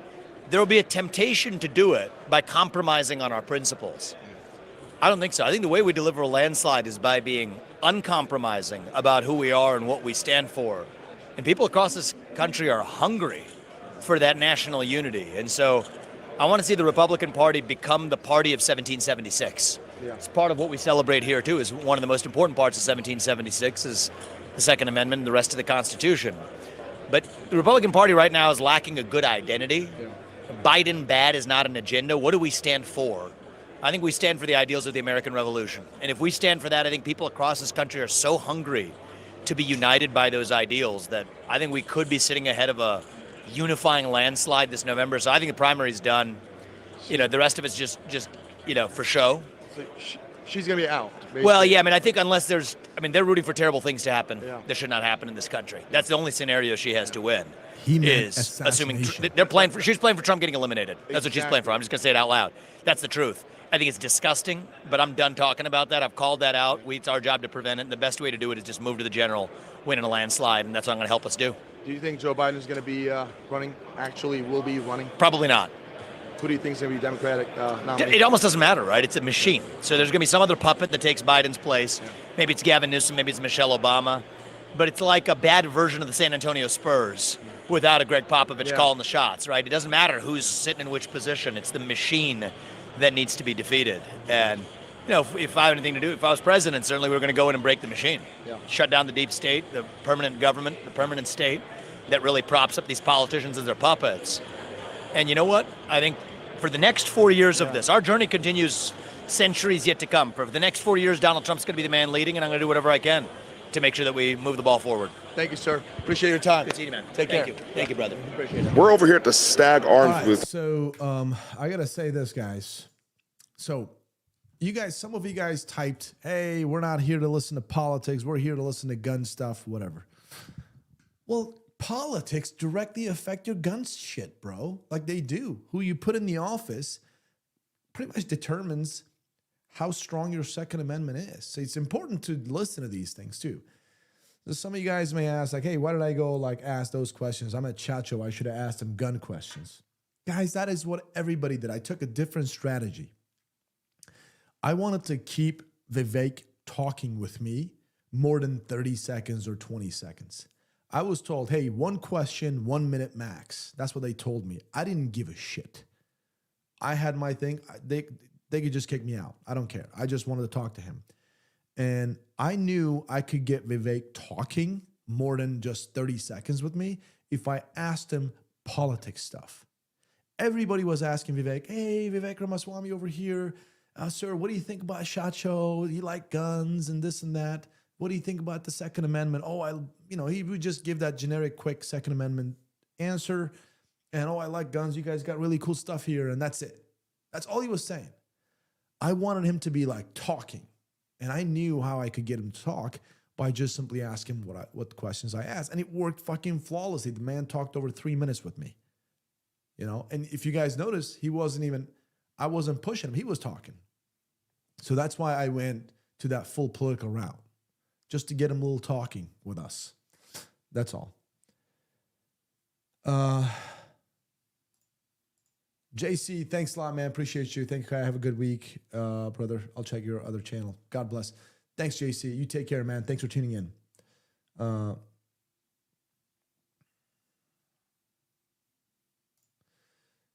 Desert Warrior. Kaya, what's your pick on either A300 Ultima, it's Ultima, I think, Ultimate Patrol, or JM Pro Tactical Semi-Automatic Shotgun? Dude, I love the Ultima, A300 Ultima. I think that gun, for the price point, is a really good shotgun. It's got the Beretta's name behind it. I really, really like that. So, Cole, Kaya, you're the man. Thanks, brother. Appreciate you guys. Thanks, guys, for saying good interview. Now, will Vivek be the vice president? I know a lot of you guys are wanting like Vivek, vice president, vice president. Listen, I like Vivek. A couple of things that he says I don't really agree with, but I like him. Like I really, really do like the guy, right? That's why I wanted to chat with him. But I believe Vivek, I don't think Vivek is the proper vice presidential candidate for Trump. If you think about like on paper, like Vivek is the younger guy. He's smart. He's super smart. He could maybe bring those young folks over. But let's be honest, man. Are Republicans really ready for a Hindu vice president? And you guys got to ask this for yourself. I'm a fucking guy who's from Turkey and Turkish American over here. 20 years of my life in Turkey, 20 years of my life in the United States. I became a man here, so I'm more from here than there. But still, is the Republican Party, ready for that? And maybe Vivek would bring some independence over this way. But what do you think? You guys got to ask that to yourself. And if you guys are asking me, like, what am I? Am I a Republican or am I a Democrat? I'm an independent. I fucking registered independent. And the reason I did that because I don't just go with Democrat or Republican bullshit. I look at policies. I will admit I haven't had any agreement with any Democratic policies lately, right? So I'm more on the conservative side. But I don't want to register, like, I don't want to be this Republican. I feel like that's just also dangerous, like you just vote for any Republican. No, look at Nikki Haley. She's Republican. I would fucking vote for Hillary Clinton over Nikki Haley today. Yeah, I said that. I said that out loud. There's no freaking way I would vote for Nikki Haley. I think Nikki Haley is bought for. Look, she was just on SNL. Do you know what SNL is? They don't ever invite, if you are ever a Republican who has views that are against theirs. SNL just had Nikki Haley on to make fun of Donald Trump. So there's no way I'd ever vote for Nikki Haley. I wish Tulsi Gabbard was there. I'd vote for her. But I don't do that, man. I just do independent stuff. And I'm one of those guys, I fucking listen to all of politics, all of the policies. I listen to policies for anybody who says, like Donald Trump, right? I'll be honest with you, I voted for Donald Trump. I'll vote for him again. 100% I'll vote for him again. And you know why I'm going to vote for him again? Because of all the indictments. You know, is he the best guy ever? No. But all of those indictments, and they're not politically motivated. Because of that, as an American, I'm going to vote for him. Because I don't believe that should happen to any of us. If they were like, this is going to sound really shitty, but if the justice system was persecuting Joe Biden, let's just say, right? Even though I can't stand him, Joe Biden unfairly, politically motivated attacks, I'd vote for Joe Biden then. Because I'm not necessarily voting for somebody, I'm voting against the system that's just trying to politicize itself. So that's where I stand. Tulsi over Nikki, hands down. Dude, you can't even compare Tulsi to Nikki. Nikki is bought for, dude. So I already, like, when I voted for Trump last time, we would never talk about it, right? I never talk about my political shit with anybody. I just do it and go home, right? But I'm openly saying that I'm going to vote for Donald Trump come November of this year. I'm going to get out there. I'm going to proudly cast my vote. And the reason for that is I think Donald Trump has really good policies. I don't like certain things about him. I'm going to be honest. But politically motivated persecutions everybody's going after that guy. Everybody's suing him. $83 million for some fucking sexual assault allegedly happened in a stupid closet 30 years ago that zero witnesses, and Democratic judge and jury just awarded that crazy ass lady with $83 fucking million, a lot more than what she even asked for. Why? Because it's Donald Trump. He's an insurrectionist. He's a terrorist. He's this. Oh my God. Like, I cannot believe everybody forgot all the problems this country has. They're all focused on somehow eliminating Donald Trump. He hasn't been in the office in the last almost 4 years. Shit is still going downhill. Way worse. Hamas attacked Israel. I don't think that Hamas will be fucking attacking Israel under Donald Trump. Ukraine and Russia. I'm not sure if that would have happened with Donald Trump presidency. Lastly, 3 Americans got killed in Libya. Okay. You think under Donald Trump, those fucking terrorists would have the balls to attack a U.S. base and kill 3 American soldiers? You know what Donald Trump would have done? Donald Trump would be like, hey, this is what happened today. We'll take care of it. And then next thing we're hearing it, not like fucking 80 places are bombed. We're coming after you. We're going to bomb a few places. No. I think Donald Trump would literally fucking do this. 2 days later, a week later, hey, we killed all of whatever, some fucking dirtbag's name. Just throw a name on the screen. Some big fucking shot of Iranian dictator or some other fucking big ass name would go surgically fuck that guy up and come back and be like, hey, you know what? We went in and we Abu whatever Shakiri. We just took him out. He's the leader of the Hayudis, or he's the general of Iranian military, whatever, some fucking shit like this. He'd just go in and take somebody out and come back and be like, okay, next time it's going to be you. He'll say that, he'll drop the mic and walk away. The world knew this.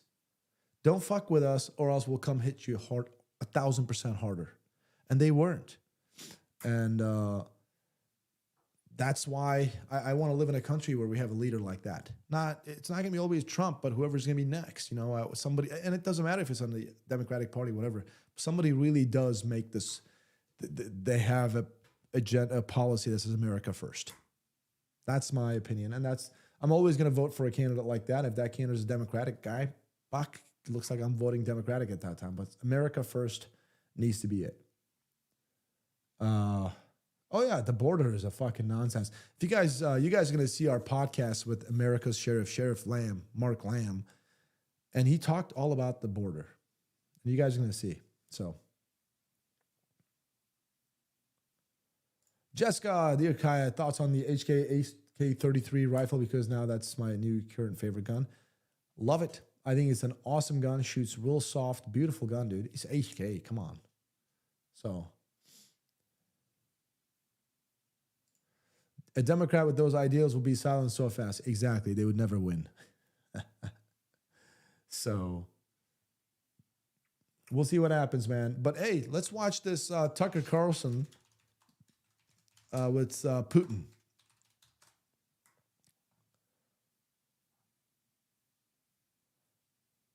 Hold on. Let me present real quick again. Share screen. Nope. There we go. Share. Okay, so Tucker posted a video. Tucker Carlson Network. Dude, you guys know this guy? You guys know this guy, David Parkman? He's a tool. He really is a tool. I can't stand listening to him. Like, he is so biased. Like, so fucking dumbass. All right. I thought he had it right here somewhere. Where's his video? Tucker Carlson? Oh, maybe it was right here. Oh, yeah, right here. For many months. Dude, it's 4 minutes. Please, everybody, please listen to this. It's 4 minutes. All right. The president of Russia, Vladimir Putin, will be doing that soon. There are risks to conducting an interview like this, obviously, so we thought about it carefully over many months. Here's why we're doing it. First, because it's our job. We're in journalism. Our duty is to inform people. 2 years into a war that's reshaping the entire world, most Americans are not informed. They have no real idea what's happening in this region, here in Russia or 600 miles away in Ukraine. But they should know. They're paying for much of it in ways they might not fully yet perceive. The war in Ukraine is a human disaster. It's left hundreds of thousands of people dead, an entire generation of young Ukrainians, and it's depopulated the largest country in Europe. But the long-term effects are even more profound. This war has utterly reshaped the global military and trade alliances, and the sanctions that followed have as well. And in total, they have upended the world economy. The post-World War II economic order, the system that guaranteed prosperity in the West for more than 80 years, is coming apart very fast, and along with it, the dominance of the US dollar. These are not small changes. They are history-altering developments. They will define the lives of our grandchildren. Most of the world understands this perfectly well. They can see it. Ask anyone in Asia or the Middle East what the future looks like.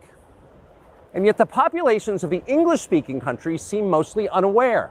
They think that as nothing has really changed. And they think that because no one has told them the truth. Their media outlets are corrupt. They lie to their readers and viewers. And they do that mostly by omission. For example, since the day the war in Ukraine began, American media outlets have spoken to scores of people from Ukraine, and they have done scores of interviews with Ukrainian President Zelensky. We ourselves have put in a request for an interview with Zelensky, and we hope he accepts. But the interviews he's already done in the United States are not traditional interviews. They are fawning pep sessions specifically designed to amplify Zelensky's demand that the U.S. enter more deeply into a war in Eastern Europe and pay for it. That is not journalism. It is government propaganda.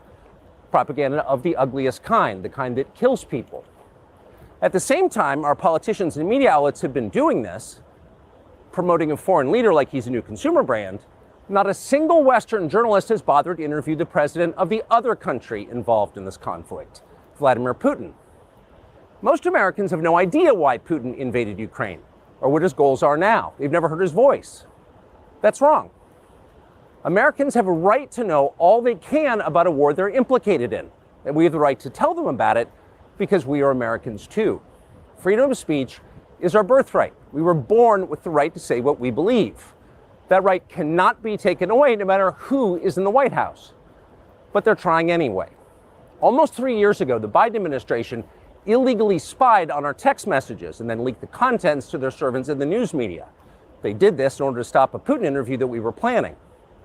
Last month, we're pretty certain they did exactly the same thing once again. But this time, we came to Moscow anyway. We are not here because we love Vladimir Putin. We are here because we love the United States, and we want it to remain prosperous and free. We paid for this trip ourselves. We took no money from any government or group, nor are we charging people to see the interview. It is not behind a paywall. Anyone can watch the entire thing, shot live to tape and unedited, on our website, tuckercarlson.com. Elon Musk, to his great credit, has promised not to suppress or block this interview once we post it on his platform, X, and we're grateful for that. Western governments, by contrast, will certainly do their best to censor this video on other less principled platforms because that's what they do. They are afraid of information they can't control. But you have no reason to be afraid of it.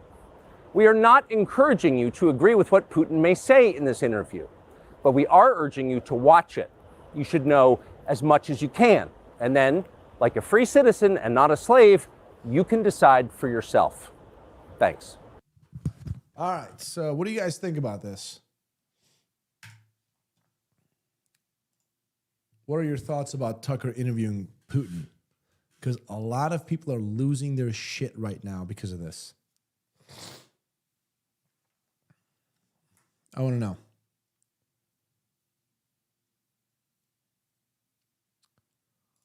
What does this have to do with guns? Well, I don't just like to talk about guns here. Just guns. Okay? And every political shit that happens, it directly affects you. You want your guns? That's just a little part of the life, right? What happens over there, this whole Putin, Ukraine, and the United States involvement directly affects us here. So I really invite you guys to kind of broaden your view. So I don't like to also talk just guns on my live streams. I just like to kind of talk about various things. Our lives just don't revolve around guns. I love my guns. I love the Second Amendment, but you know, I'm a lot more than that. Tucker for VP, dude, he's not going to do it. Tucker said that he's not going to do it. Steve, Kai, I got to jump. Another great stream. Glad you're back. Thanks, Steve. Appreciate you. Take care, brother. Looks like we're going to shut it down pretty soon, too. It's sitting at 2 hours over here. He's doing what an unbiased journalist should do, looking at both sides. Exactly, dude. I mean, you got to look at both sides. Like, look at $200 billion to Ukraine. Like, I mean, come on. Maybe it doesn't do anything to do with guns. $200 billion tax-paying money. To just think about this. If the United States government gave $1 billion per state grants to invest in that state's education, mental health system, homelessness issue. Oh my God. And that's $50 billion. Just imagine what that state could do, how big of a difference it could do. $50 billion, right? Just for those things. But no, let's give it to fucking Ukraine. I don't agree with that.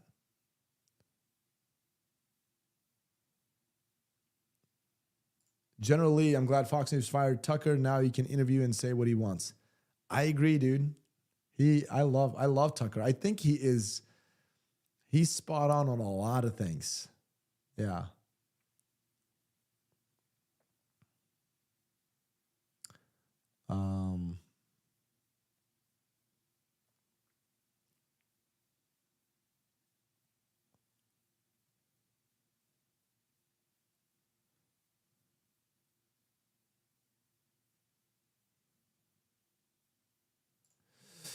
We see what Russia doesn't every day in Ukraine. The money spent in Ukraine to defeat Russia is worth tenfold the investment.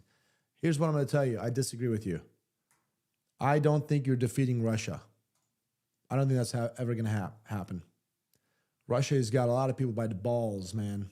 Okay? I don't think you're defeating. You're buying oil and gas from those guys. They got a lot of fucking money now. And you're not taking Russia out. They're one of the superpowers. You're only going to weaken the United States as you're weakening Russia. And this war has nothing to do with you. So I don't think you're going to go out there and defeat Russia. It's not going to happen. Russia is not going to back down. You're just going to keep killing people. What is it, 400,000 people? You think that's worth every penny? I don't think so. I don't agree with that at all.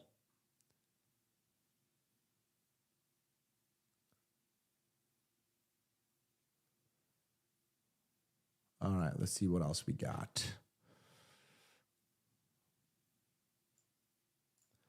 Israel's over $17 billion bill got rejected yesterday. Oh, they're still going to push that somehow. That's still probably going to happen. Yeah. Tom, great stream, Kyle. Thanks, brother. Appreciate you, man. Thank you.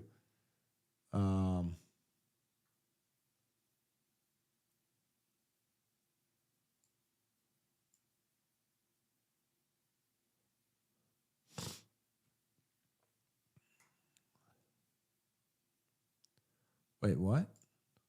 George, $5. Thanks, George. Appreciate you. Putin said Tucker talking about potato ain't running anything. I'd be terrified if he was. I don't get it. Tanner, $5. Thanks, brother. Appreciate you. Where were you, man? Missed most of your stream, but hope all is well and recovered from SHOT Show. Thanks, brother. Appreciate you. Buy guns and ammo and body armor. Got them all. I've got guns, I've got ammo, I've got body armor, I've got my kit. On top of that, I physically train myself so I can run, jump, do shit. So try to be ready as much as I can. You never know. All right.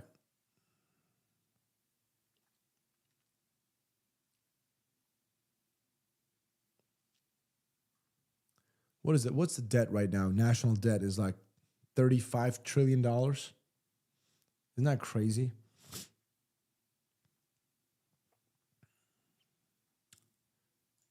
Megs, I don't think Kaya reads Twitch comments. I do. They show up right here. I see it, brother. I don't read everybody's comments. Like I don't. Sometimes I miss them. That's what I mean. But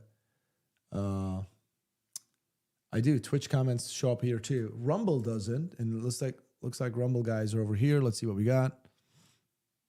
Cav Cop, good to know both sides. You just don't talk to a victim. You talk to the suspect as well. I agree with you. And sometimes the victim is also a suspect too. And I'm not saying Russia is fucking angel here. Obviously, Russia is Vladimir Putin is a dictator, you know? He just is. He just is. But he's not just the only bad guy here. Zelensky, I mean, look at Zelensky's back too. History. Why are they so interested in Ukraine winning? What do they offer the U.S. worth $200 billion? They're afraid of this. Like Russia is going to defeat Ukraine, take Ukraine, and then from there they're going to jump onto Poland and then expand the whole Soviet Union, Russia into a much larger area and just pose more threat to Western society. That's what they're thinking. And of course, would Putin love to do that? Yeah. But you know what? Ever since the Soviet Union collapsed, they've kind of been doing, they've been there doing their own thing. Russia always wants to have more power, but they've just been, for the most part, in check. If you ask the Western nations, they're not. We moved NATO closer and closer and closer to Russia against the treaty that we signed, okay, after World War II. So we have actually violated those treaties and just moved NATO closer and closer and closer to Russia. And we're expecting Russia to just sit there and be like, okay. No, they're going to fuck around like that too. So we got to also see what we're doing. There's not always just one bad guy and a good guy. This is not a fucking Hollywood movie. There's bad guys everywhere. All right. So, what do we got here?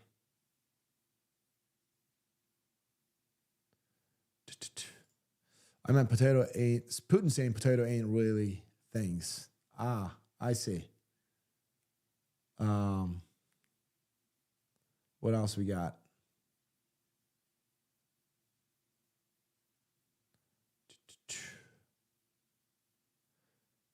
Ukraine has been top 10 corrupt country for years. Dude, you know what I hated about Ukraine? Like when Zelensky came over here for the State of the Union, right? Where like when the president gives that speech and Zelensky gave a speech, everybody got up.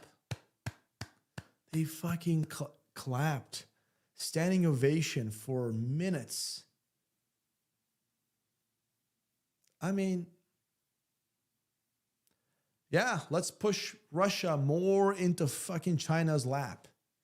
Let's just, two huge superpowers hate us. Let's just bring them together. Oh, Iran is like, hey guys, I'm here too. And North Korea is like, you know what, fuck it. If you guys are getting together, I'll come join the barbecue as well. Great foreign policy, United States. Great.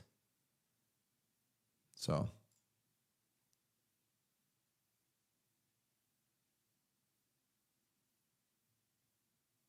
What else we got? Keith, do you have a battle rifle, Kaya? I don't, man. I do not have a battle rifle. It'd be nice to have one. It'd be really nice to have one. But if shit hits the fan, I'm not picking out my battle rifle. I'm picking out my 5.56. So more capacity, more rounds to carry, obviously. Lighter, all that stuff. But it'd be nice to have a battle rifle to have one, for sure. But that's about it, guys.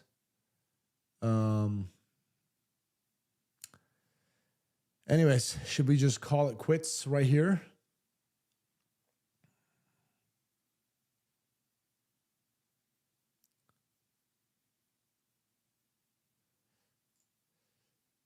Class Firearms, can you give physical training advices? You look jacked. I only look jacked, man. I'm not. It's the camera. Just work out, eat more and more. Like literally, I'm done with this live stream in a second here. Yeah, I'm gonna shut it down because I want to eat something. I'm gonna get in there and just eat. I don't know, make some eggs and eat some rice cakes, stuff like that.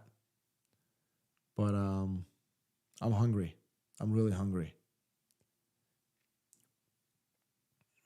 TRT's workout routine. Yeah, TRT is definitely I'm on. But just alone itself doesn't do shit, dude. You got to really eat and work out all the time. I work out 7 days a week. People don't know that. People don't know that when I wake up early in the morning and go downstairs and get on a treadmill for 30 minutes at 5:30 in the morning, 6 in the morning. And then I come up here, I drink coffee and relax, do my breakfast, whatever, get ready. Then at like 9, between 9 and 10, I actually hit the gym and lift hardcore for an hour. And then while everybody's ordering B-dubs at work, I'm eating my little ground beef and rice. I do this every fucking day. So people don't see that part, you know? When you see a bear at the beginning of a waterfall, just like when it fish jumps and bear just claws and grabs that fish right in the air. You're like, wow, what a fucking thing. Like, look at that bear. So skilled. But you don't see 1,000 misses that bear had. You only see the one catch, right? So people look, oh yeah, we're looking a little jacked. They just immediately, they forget like all the sacrifices you got to do to work out. And some people will immediately put all that hard work to, like TRT. Oh, he's on TRT. That's why he's like that. No, motherfucker, that's not why I'm like that. I've literally, the same body I have, I could show you multiple different photos of me. No TRT, nothing. Just working my ass off, jacking myself up. As I get older, it's harder, and I just need that extra boost. But still, you got to work your ass off. That's it.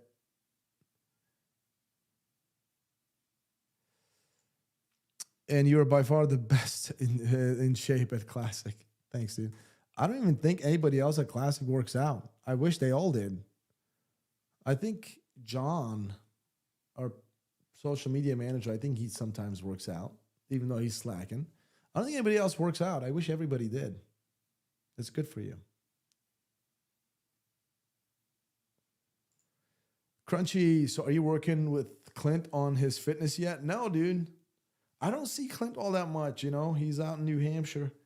But I don't see him much. I don't know what kind of workouts he does. How many pull-ups can you do in a row, Kaya? Before I hurt my shoulder, which some people know. I mean, now I'm fine. I can do more. On my prime, I did 35. But just about a couple months ago, before I hurt my shoulder, I was able to do 30. 30 decent ones. Pull-ups were my specialty, man. My shoulders are weaker compared to my body, but my back is strong. I'm able to do some good pull-ups. I can do good push-ups. But my core is also weak. I can't do a lot of good sit-ups, for example. I'm weak there, but I can do push-ups and pull-ups a lot. Migs, Clint works out at the buffet. That's funny. 35, but I was lighter. I'm sitting at 202 pounds. When I did 35, I was sitting at about 185, 186 pounds at 6'3". So, Carlos Fernandez, outstanding, Kaya. Thanks, man. Appreciate you. Keep it going. I'm 70 and still doing it. It'll be good for your years to come. Carlos, thanks a lot, man. I really appreciate you, and I'm glad you're still doing it. I'm glad you're still doing it, and you're going to live a lot longer. If you keep doing it, man, you just take care of yourself. It just keeps here in check, too. Like, you just feel good, man. There's something happens in here when I do a good workout and I'm out of the gym. Just something so good. Like, it trickles down to everything. Just so good. And I believe that shit keeps you young and keeps you live longer, happier. I don't know. So I'm glad you keep doing it. I recommend everybody do it. And I know not everybody's lives are the same, and some people aren't able to physically. And of course, and I'm a single guy who's able to.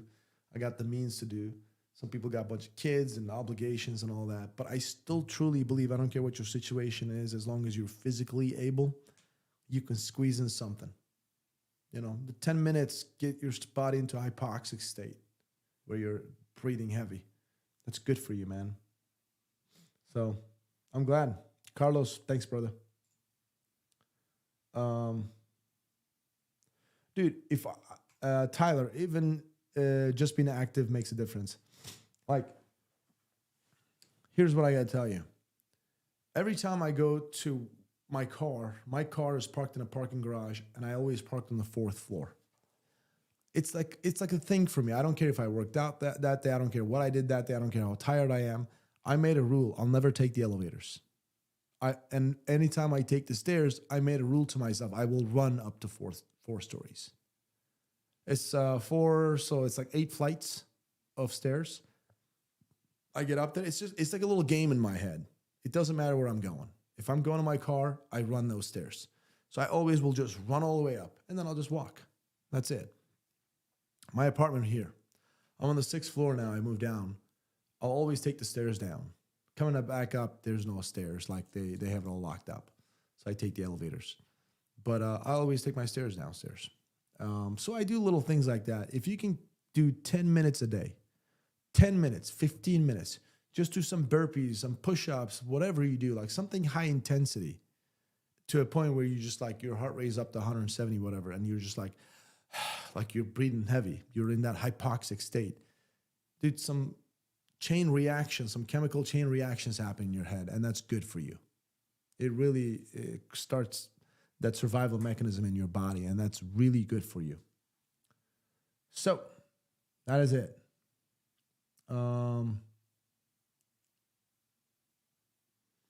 I think this is it, guys. Should we just shut it down? And today we didn't play the guitar because we spent extra time talking. So we should just call it quits. I want to get some food. Of course, you're welcome, brother. Do I ever play Call of Duty? Dude, my guys have been asking me to play Call of Duty. I honestly have been too out of it to play Call of Duty. I haven't played Call of Duty for months now. I'm going to get some food. It's late. Normally, I don't eat this late.